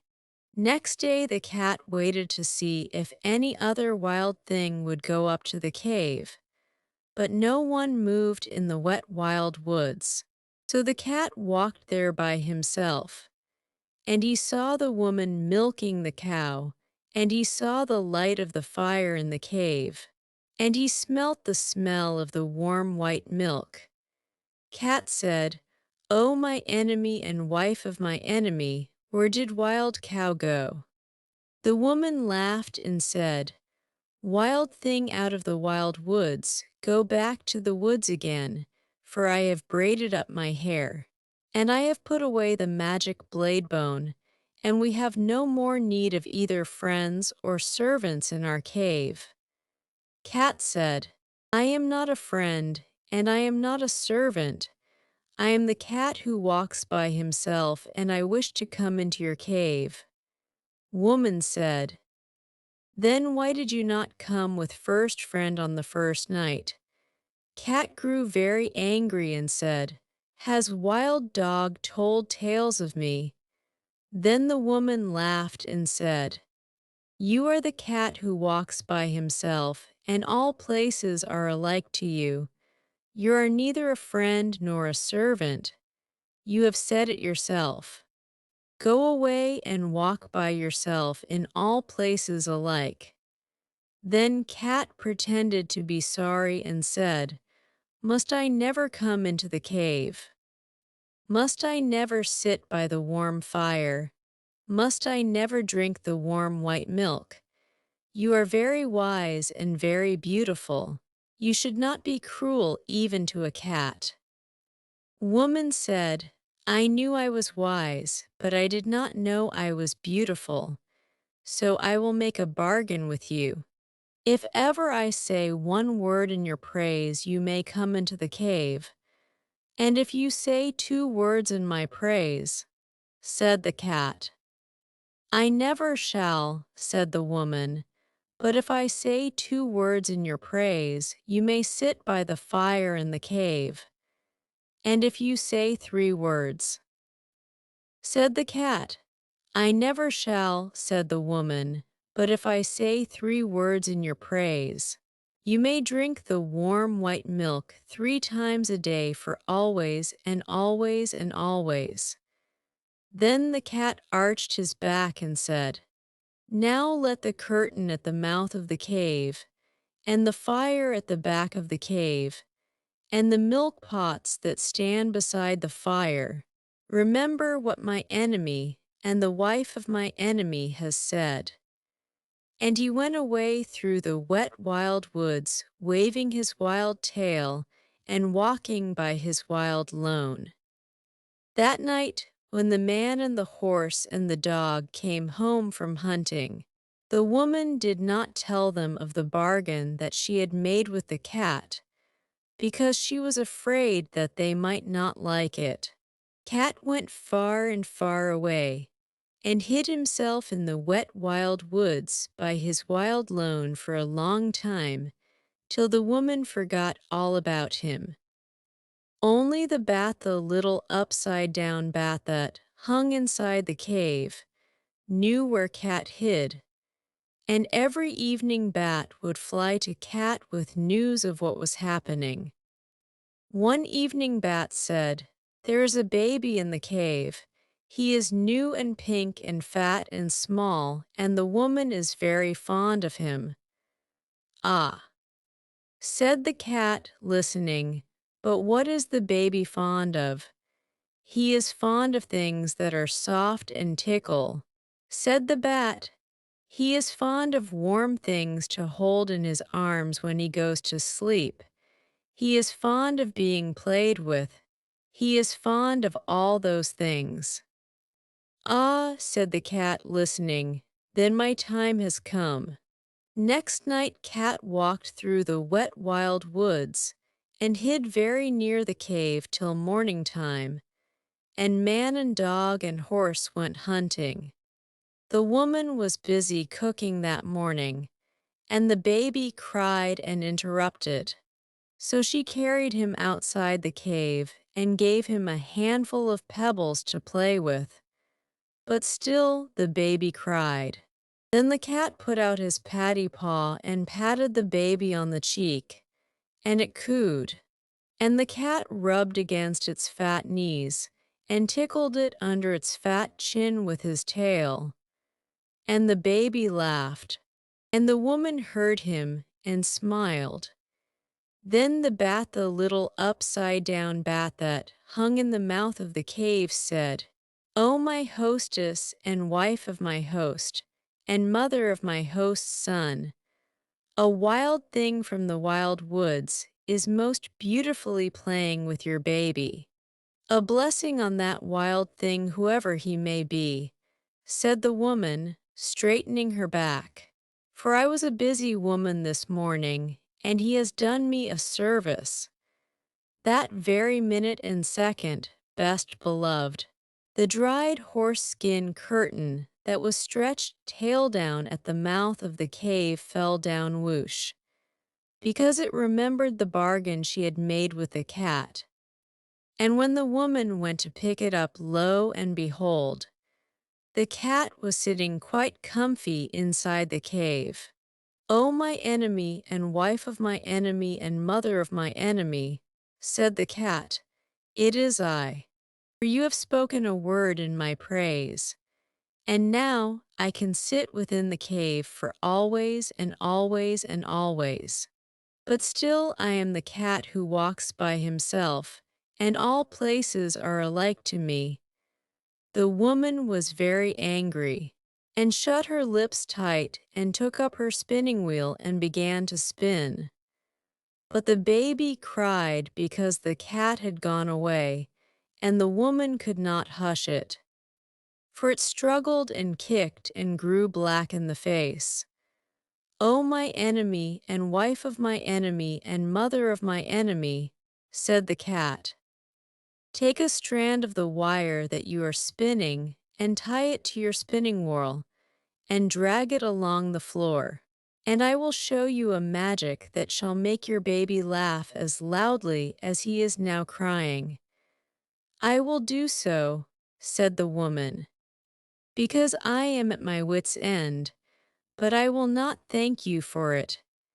She tied the thread to the little clay spindle whorl and drew it across the floor. And the cat ran after it, and patted it with his paws, and rolled head over heels, and tossed it backward over his shoulder, and chased it between his hind legs, and pretended to lose it, and pounced down upon it again, till the baby laughed as loudly as it had been crying, and scrambled after the cat and frolicked all over the cave till it grew tired and settled down to sleep with the cat in its arms. "Now," said the cat, "I will sing the baby a song that shall keep him asleep for an hour." And he began to purr loud and low, low and loud, till the baby fell fast asleep. The woman smiled as she looked down upon the two of them and said, "That was wonderfully done. No question but you are very clever, O cat. That very minute and second, best beloved." The smoke of the fire at the back of the cave came down in clouds from the roof puff, because it remembered the bargain she had made with the cat. And when it had cleared away low, and behold, the cat was sitting quite comfy close to the fire. "O my enemy, and wife of my enemy, and mother of my enemy," said the cat, "it is I, for you have spoken a second word in my praise. And now I can sit by the warm fire at the back of the cave for always and always and always. But still I am the cat who walks by himself, and all places are alike to me." Then the woman was very, very angry, and let down her hair, and put more wood on the fire, and brought out the broad blade bone of the shoulder of Mutt, and began to make a magic that should prevent her from saying a third word in praise of the cat. It was not a singing magic, best beloved, it was a still magic. And by the cave grew so still that a little wee mouse crept out of a corner and ran across the floor. "O my enemy, and wife of my enemy, and mother of my enemy," said the cat, "is that little mouse part of your magic?" "Ouchie! No, indeed," said the woman, and she dropped the blade bone and jumped upon the footstool in front of the fire and braided up her hair very quick for fear that the mouse should run up it. "Ah," said the cat, watching, "then the mouse will do me no harm if I eat it." "No," said the woman, braiding up her hair, "eat it quickly, and I will ever be grateful to you." Cat made one jump and caught the little mouse, and the woman said, "100 thanks. Even the first friend is not quick enough to catch little mice as you have done. You must be very wise." That very moment and second, O best beloved, the milk pot that stood by the fire cracked in two pieces FFFT because it remembered the bargain she had made with the cat. And when the woman jumped down from the footstool low, and behold, the cat was lapping up the warm white milk that lay in one of the broken pieces. "O my enemy, and wife of my enemy, and mother of my enemy," said the cat, "it is I, for you have spoken 3 words in my praise. And now I can drink the warm white milk 3 times a day for always and always and always. But still I am the cat who walks by himself, and all places are alike to me." Then the woman laughed and set the cat a bowl of the warm white milk and said, "O cat, you are as clever as a man. But remember that your bargain was not made with the man or the dog, and I do not know what they will do when they come home." "What is that to me?" said the cat. "If I have my place in the cave by the fire and my warm white milk 3 times a day, I do not care what the man or the dog can do." That evening, when the man and the dog came into the cave, the woman told them all the story of the bargain, while the cat sat by the fire and smiled. Then the man said, "Yes, but he has not made a bargain with me or with all proper men after me." Then he took off his 2 leather boots, and he took up his little stone axe, that makes 3, and he fetched a piece of wood and a hatchet, that is 5 altogether. And he set them out in a row, and he said, "Now we will make our bargain. If you do not catch mice when you are in the cave for always and always and always, I will throw these 5 things at you whenever I see you. And so shall all proper men do after me."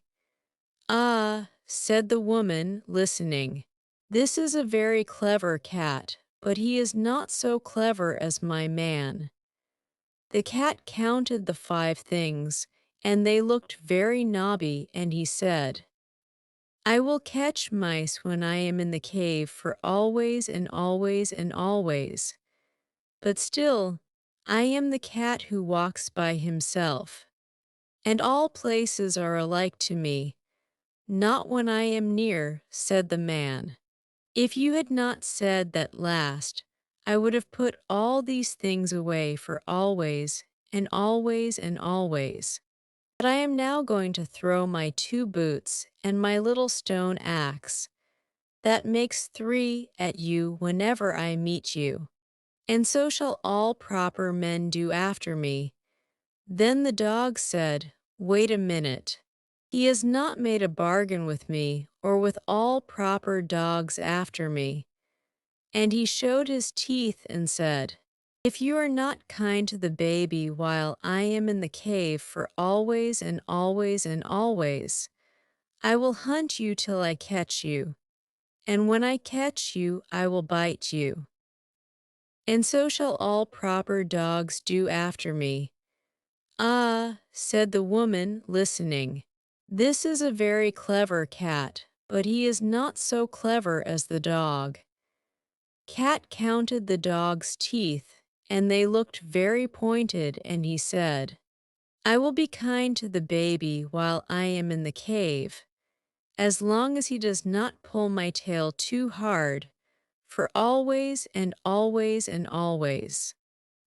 But still I am the cat that walks by himself, and all places are alike to me. Not when I am near," said the dog. "If you had not said that last, I would have shut my mouth for always and always and always. But now I am going to hunt you up a tree whenever I meet you. And so shall all proper dogs do after me."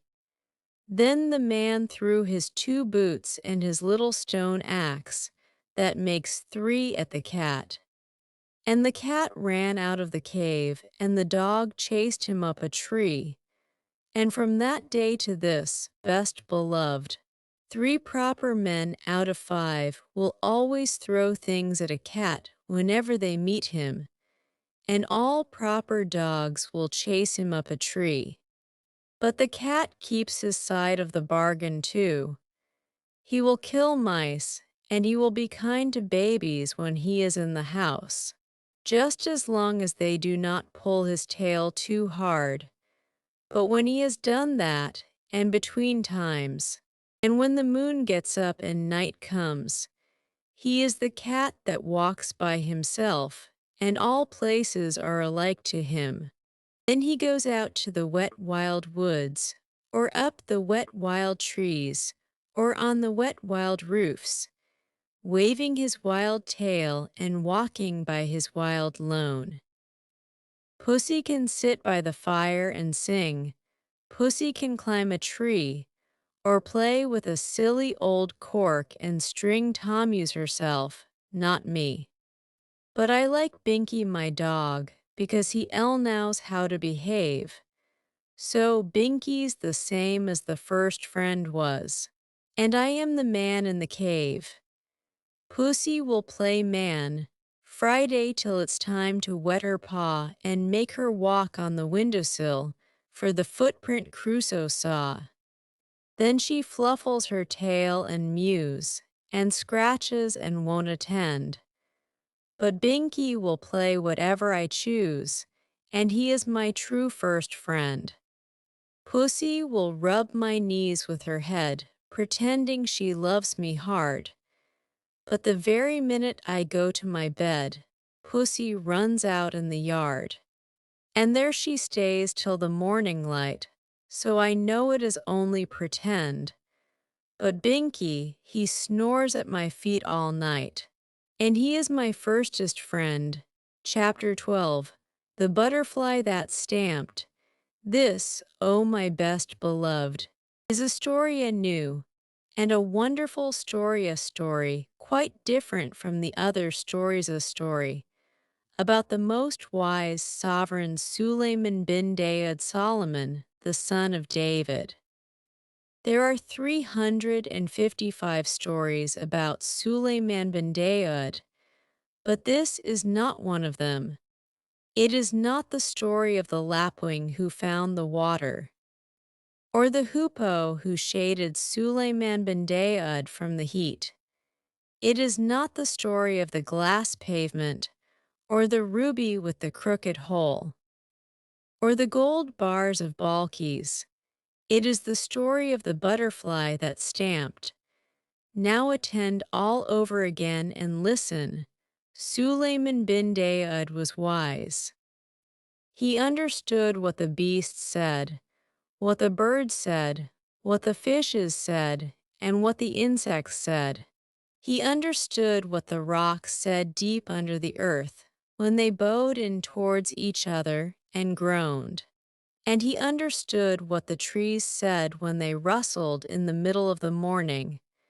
He understood everything, from the bishop on the bench to the hyssop on the wall, and Balkis, his head queen, the most beautiful Queen Balkis, was nearly as wise as he was.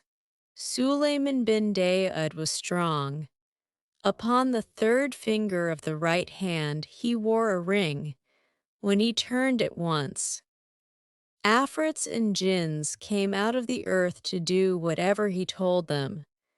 When he turned it twice, fairies came down from the sky to do whatever he told them.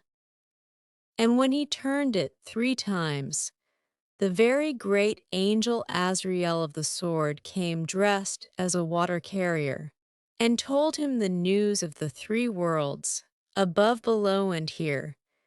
And yet Sulayman bin Daud was not proud. He very seldom showed off, and when he did he was sorry for it. Once he tried to feed all the animals in all the world in one day. But when the food was ready, an animal came out of the deep sea and ate it up in 3 mouthfuls. Sulayman bin Daud was very surprised and said, "O animal, who are you?" And the animal said, "O king, live forever. I am the smallest of 30,000 brothers, and our home is at the bottom of the sea. We heard that you were going to feed all the animals in all the world, and my brothers sent me to ask when dinner would be ready."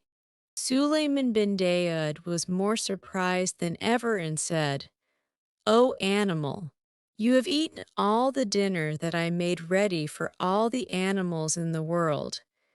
And the animal said, "O king, live forever, but do you really call that a dinner? Where I come from we each eat twice as much as that between meals." Then Sulayman bin Daud fell flat on his face and said, "O animal, I gave that dinner to show what a great and rich king I was, and not because I really wanted to be kind to the animals. Now I am ashamed, and it serves me right." Sulayman bin Daud was a really truly wise man, best beloved. After that, he never forgot that it was silly to show off. And now the real story part of my story begins. He married ever so many wives. He married 999 wives, besides the most beautiful Balkis, and they all lived in a great golden palace in the middle of a lovely garden with fountains. He didn't really want 999 wives, but in those days, everybody married ever so many wives. And of course, the king had to marry ever so many more just to show that he was the king. Some of the wives were nice, but some were simply horrid. And the horrid ones quarreled with the nice ones and made them horrid too. And then they would all quarrel with Sulayman bin Daud. And that was horrid for him. But Balkis the most beautiful never quarreled with Sulayman bin Daud. She loved him too much. She sat in her rooms in the golden palace, or walked in the palace garden, and was truly sorry for him. Of course, if he had chosen to turn his ring on his finger and call up the jinns and the afrits, they would have magicked all those 999 quarrelsome wives into white mules of the desert or greyhounds or pomegranate seeds. But Sulayman bin Daud thought that that would be showing off.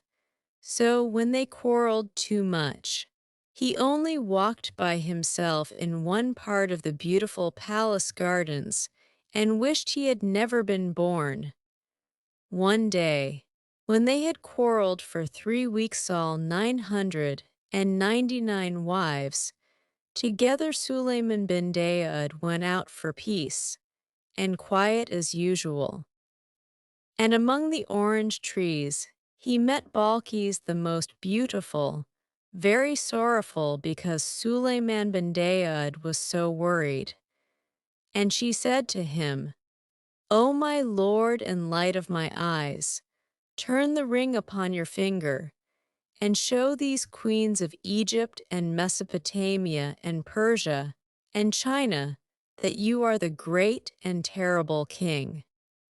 But Sulayman bin Daud shook his head and said, "O my lady and delight of my life, remember the animal that came out of the sea and made me ashamed before all the animals in all the world because I showed off.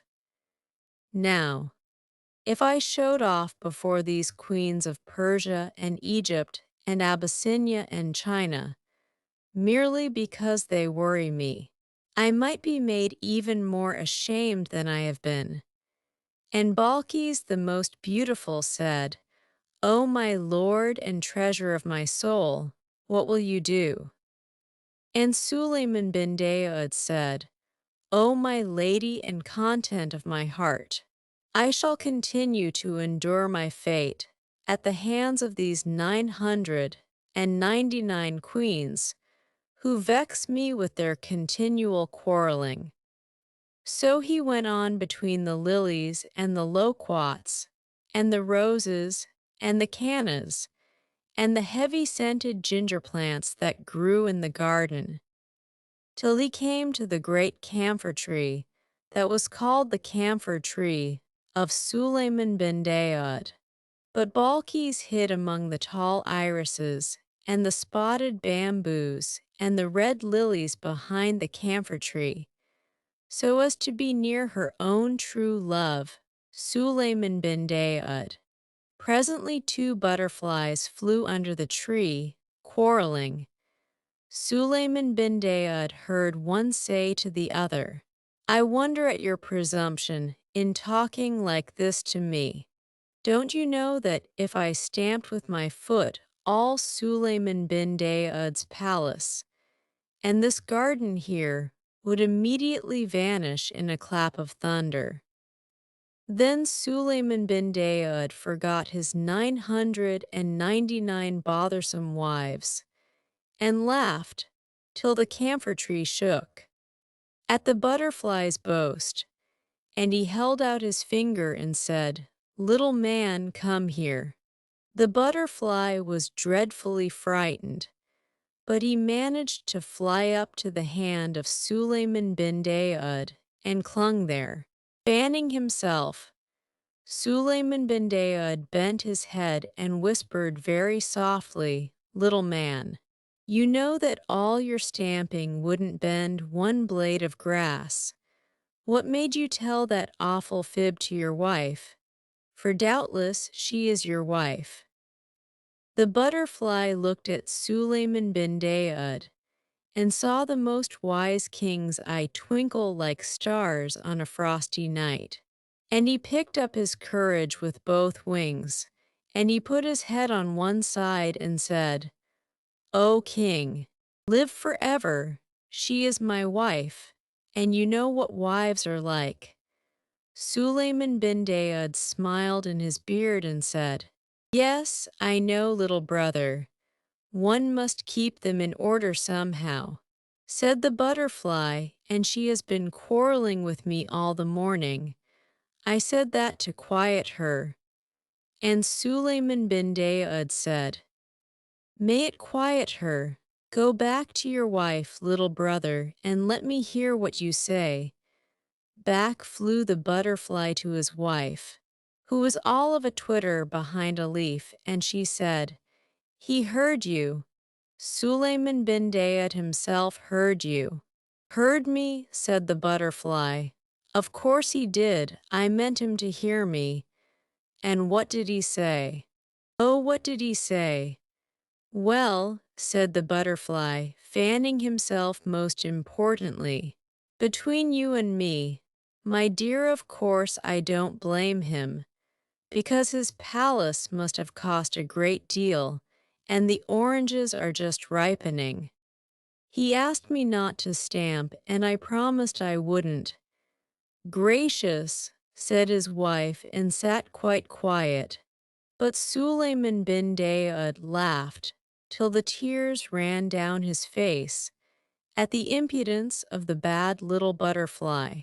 Balkis the most beautiful stood up behind the tree among the red lilies and smiled to herself, for she had heard all this talk. She thought, "If I am wise, I can yet save my lord from the persecutions of these quarrelsome queens." And she held out her finger and whispered softly to the butterfly's wife, "Little woman, come here." Up flew the butterfly's wife, very frightened, and clung to Balkis's white hand. Balkis bent her beautiful head down and whispered, "Little woman, do you believe what your husband has just said?" The butterfly's wife looked at Balkis and saw the most beautiful queen's eyes shining like deep pools with starlight on them, and she picked up her courage with both wings and said, "O queen, be lovely forever. You know what menfolk are like." And the queen Balkis, the wise Balkis of Sheba, put her hand to her lips to hide a smile and said, "Little sister, I know. They get angry," said the butterfly's wife, fanning herself quickly, "over nothing at all, but we must humor them, O queen. They never mean half they say. If it pleases my husband to believe that I believe he can make Sulayman bin Daud's palace disappear by stamping his foot, I'm sure I don't care. He'll forget all about it tomorrow." "Little sister," said Balkis, "you are quite right. But next time he begins to boast, take him at his word. Ask him to stamp and see what will happen. We know what menfolk are like, don't we? He'll be very much ashamed." Away flew the butterfly's wife to her husband, and in 5 minutes they were quarreling worse than ever. "Remember," said the butterfly, "remember what I can do if I stamp my foot." "I don't believe you one little bit," said the butterfly's wife. "I should very much like to see it done. Suppose you stamp now." "I promised Sulayman bin Daud that I wouldn't," said the butterfly, "and I don't want to break my promise." "It wouldn't matter if you did," said his wife. You couldn't bend a blade of grass with your stamping. I dare you to do it, she said. Stamp. Stamp, stamp. Sulayman bin Daud, sitting under the camphor tree, heard every word of this, and he laughed as he had never laughed in his life before. He forgot all about his queens. He forgot all about the animal that came out of the sea. He forgot about showing off. He just laughed with joy, and Balkis, on the other side of the tree, smiled because her own true love was so joyful. Presently the butterfly, very hot and puffy, came whirling back under the shadow of the camphor tree and said to Sulayman, "She wants me to stamp. She wants to see what will happen. O Sulayman bin Daud, you know I can't do it, and now she'll never believe a word I say. She'll laugh at me to the end of my days." "No, little brother," said Sulayman bin Daud, "she will never laugh at you again." And he turned the ring on his finger just for the little butterfly's sake, not for the sake of showing off. And lo and behold, 4 huge jinns came out of the earth. "Slaves," said Sulayman bin Daud, "when this gentleman on my finger," that was where the impudent butterfly was sitting, "stamps his left front forefoot, you will make my palace, and these gardens disappear in a clap of thunder. When he stamps again, you will bring them back carefully. Now, little brother," he said, "go back to your wife and stamp all you've a mind to." Away flew the butterfly to his wife, who was crying, "I dare you to do it. I dare you to do it. Stamp, stamp now, stamp." Balkis saw the 4 vast jinns stoop down to the 4 corners of the gardens with the palace in the middle, and she clapped her hands softly and said, "At last Sulayman bin Daud will do, for the sake of a butterfly, what he ought to have done long ago for his own sake." And the quarrelsome queens will be frightened. The butterfly stamped. The jinns jerked the palace and the gardens 1,000 miles into the air. There was a most awful thunderclap, and everything grew inky black. The butterfly's wife fluttered about in the dark, crying, "Oh, I'll be good. I'm so sorry I spoke. Only bring the gardens back, my dear darling husband, and I'll never contradict again." The butterfly was nearly as frightened as his wife, and Sulayman bin Daud laughed so much that it was several minutes before he found breath enough to whisper to the butterfly, "Stamp again. Little brother, give me back my palace, most great magician." "Yes, give him back his palace," said the butterfly's wife, still flying about in the dark like a moth. "Give him back his palace, and don't let's have any more horrid magic." "Well, my dear," said the butterfly as bravely as he could, "you see what your nagging has led to. Of course it doesn't make any difference to me. I'm used to this kind of thing, but as a favor to you and to Sulayman bin Daud, I don't mind putting things right." So he stamped once more, and that instant the jinns let down the palace and the gardens without even a bump. The sun shone on the dark green-orange leaves. The fountains played among the pink Egyptian lilies. The birds went on singing, and the butterfly's wife lay on her side under the camphor tree, waggling her wings and panting, "Oh, I'll be good. I'll be good." Sulayman bin Daud could hardly speak for laughing. He leaned back all weak and hiccupy, and shook his finger at the butterfly and said, "Oh, great wizard, What is the sense of returning to me my palace, if at the same time you slay me with mirth? Then came a terrible noise, for all the 999 queens ran out of the palace shrieking and shouting, and calling for their babies.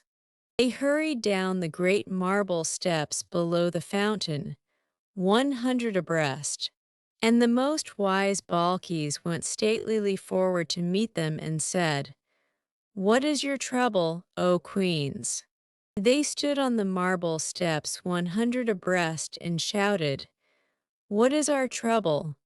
We were living peacefully in our golden palace, as is our custom, when upon a sudden the palace disappeared, and we were left sitting in a thick and noisome darkness. And it thundered, and jinns and afrits moved about in the darkness.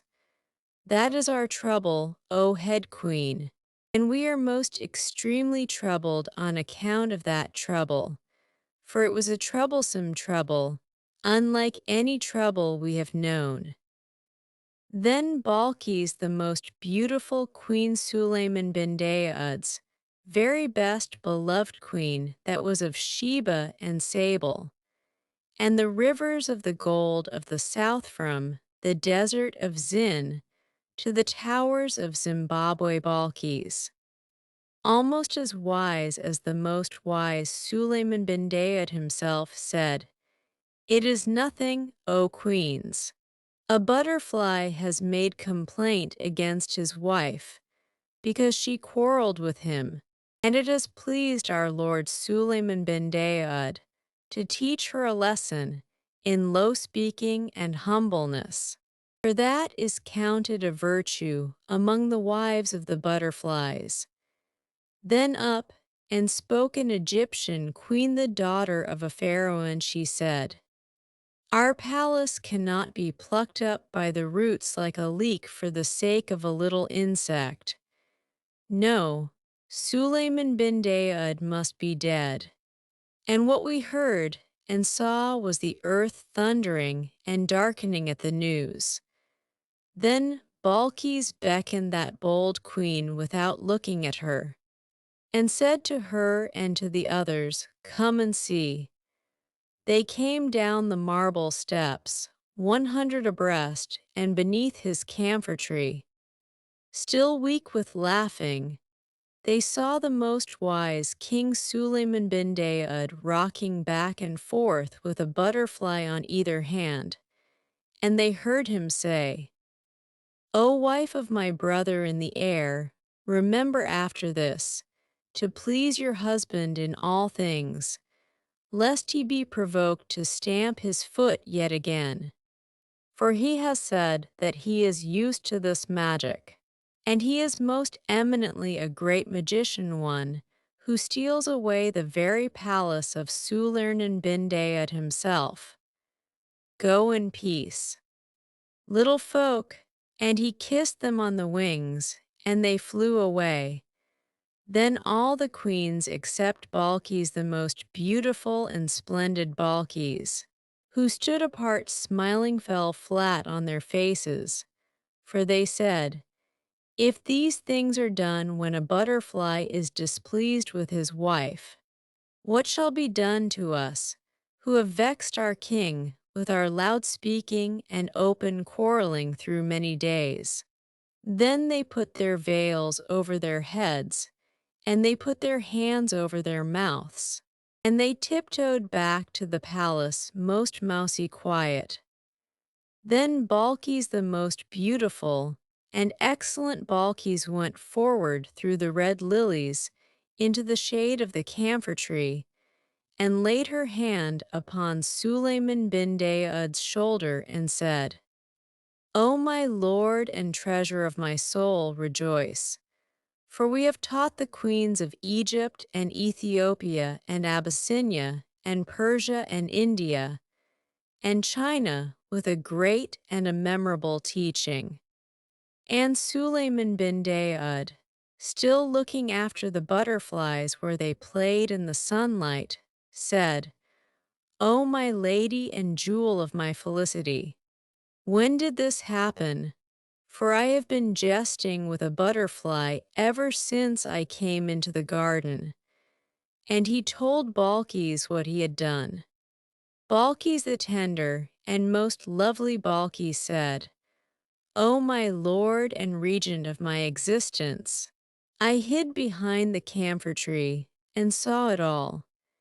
It was I who told the butterfly's wife to ask the butterfly to stamp, because I hoped that, for the sake of the jest, my lord would make some great magic, and that the queens would see it and be frightened.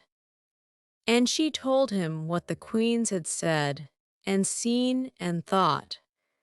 Then Sulayman bin Daud rose up from his seat under the camphor tree, and stretched his arms and rejoiced and said, O my lady and sweetener of my days, know that if I had made a magic against my queens for the sake of pride or anger, as I made that feast for all the animals, I should certainly have been put to shame. But by means of your wisdom, I made the magic for the sake of a jest, and for the sake of a little butterfly. And behold, it has also delivered me from the vexations of my vexatious wives. Tell me therefore, O my lady and heart of my heart, how did you come to be so wise? And Balkis the queen, beautiful and tall, looked up into Sulayman bin Daud's eyes, and put her head a little on one side, just like the butterfly, and said, First, O my lord, because I loved you, and secondly, O my lord, because I know what womenfolk are. Then they went up to the palace and lived happily ever afterwards. But wasn't it clever of Balkis? There was never a queen like Balkis. From here to the wide world's end. But Balkis tailed to a butterfly as you would talk to a friend. There was never a king like Solomon, not since the world began. But Solomon talked to a butterfly as a man would talk to a man. She was queen of Sabia, and he was Asia's lord, but they both of them talked to butterflies when they took their walks abroad. The end.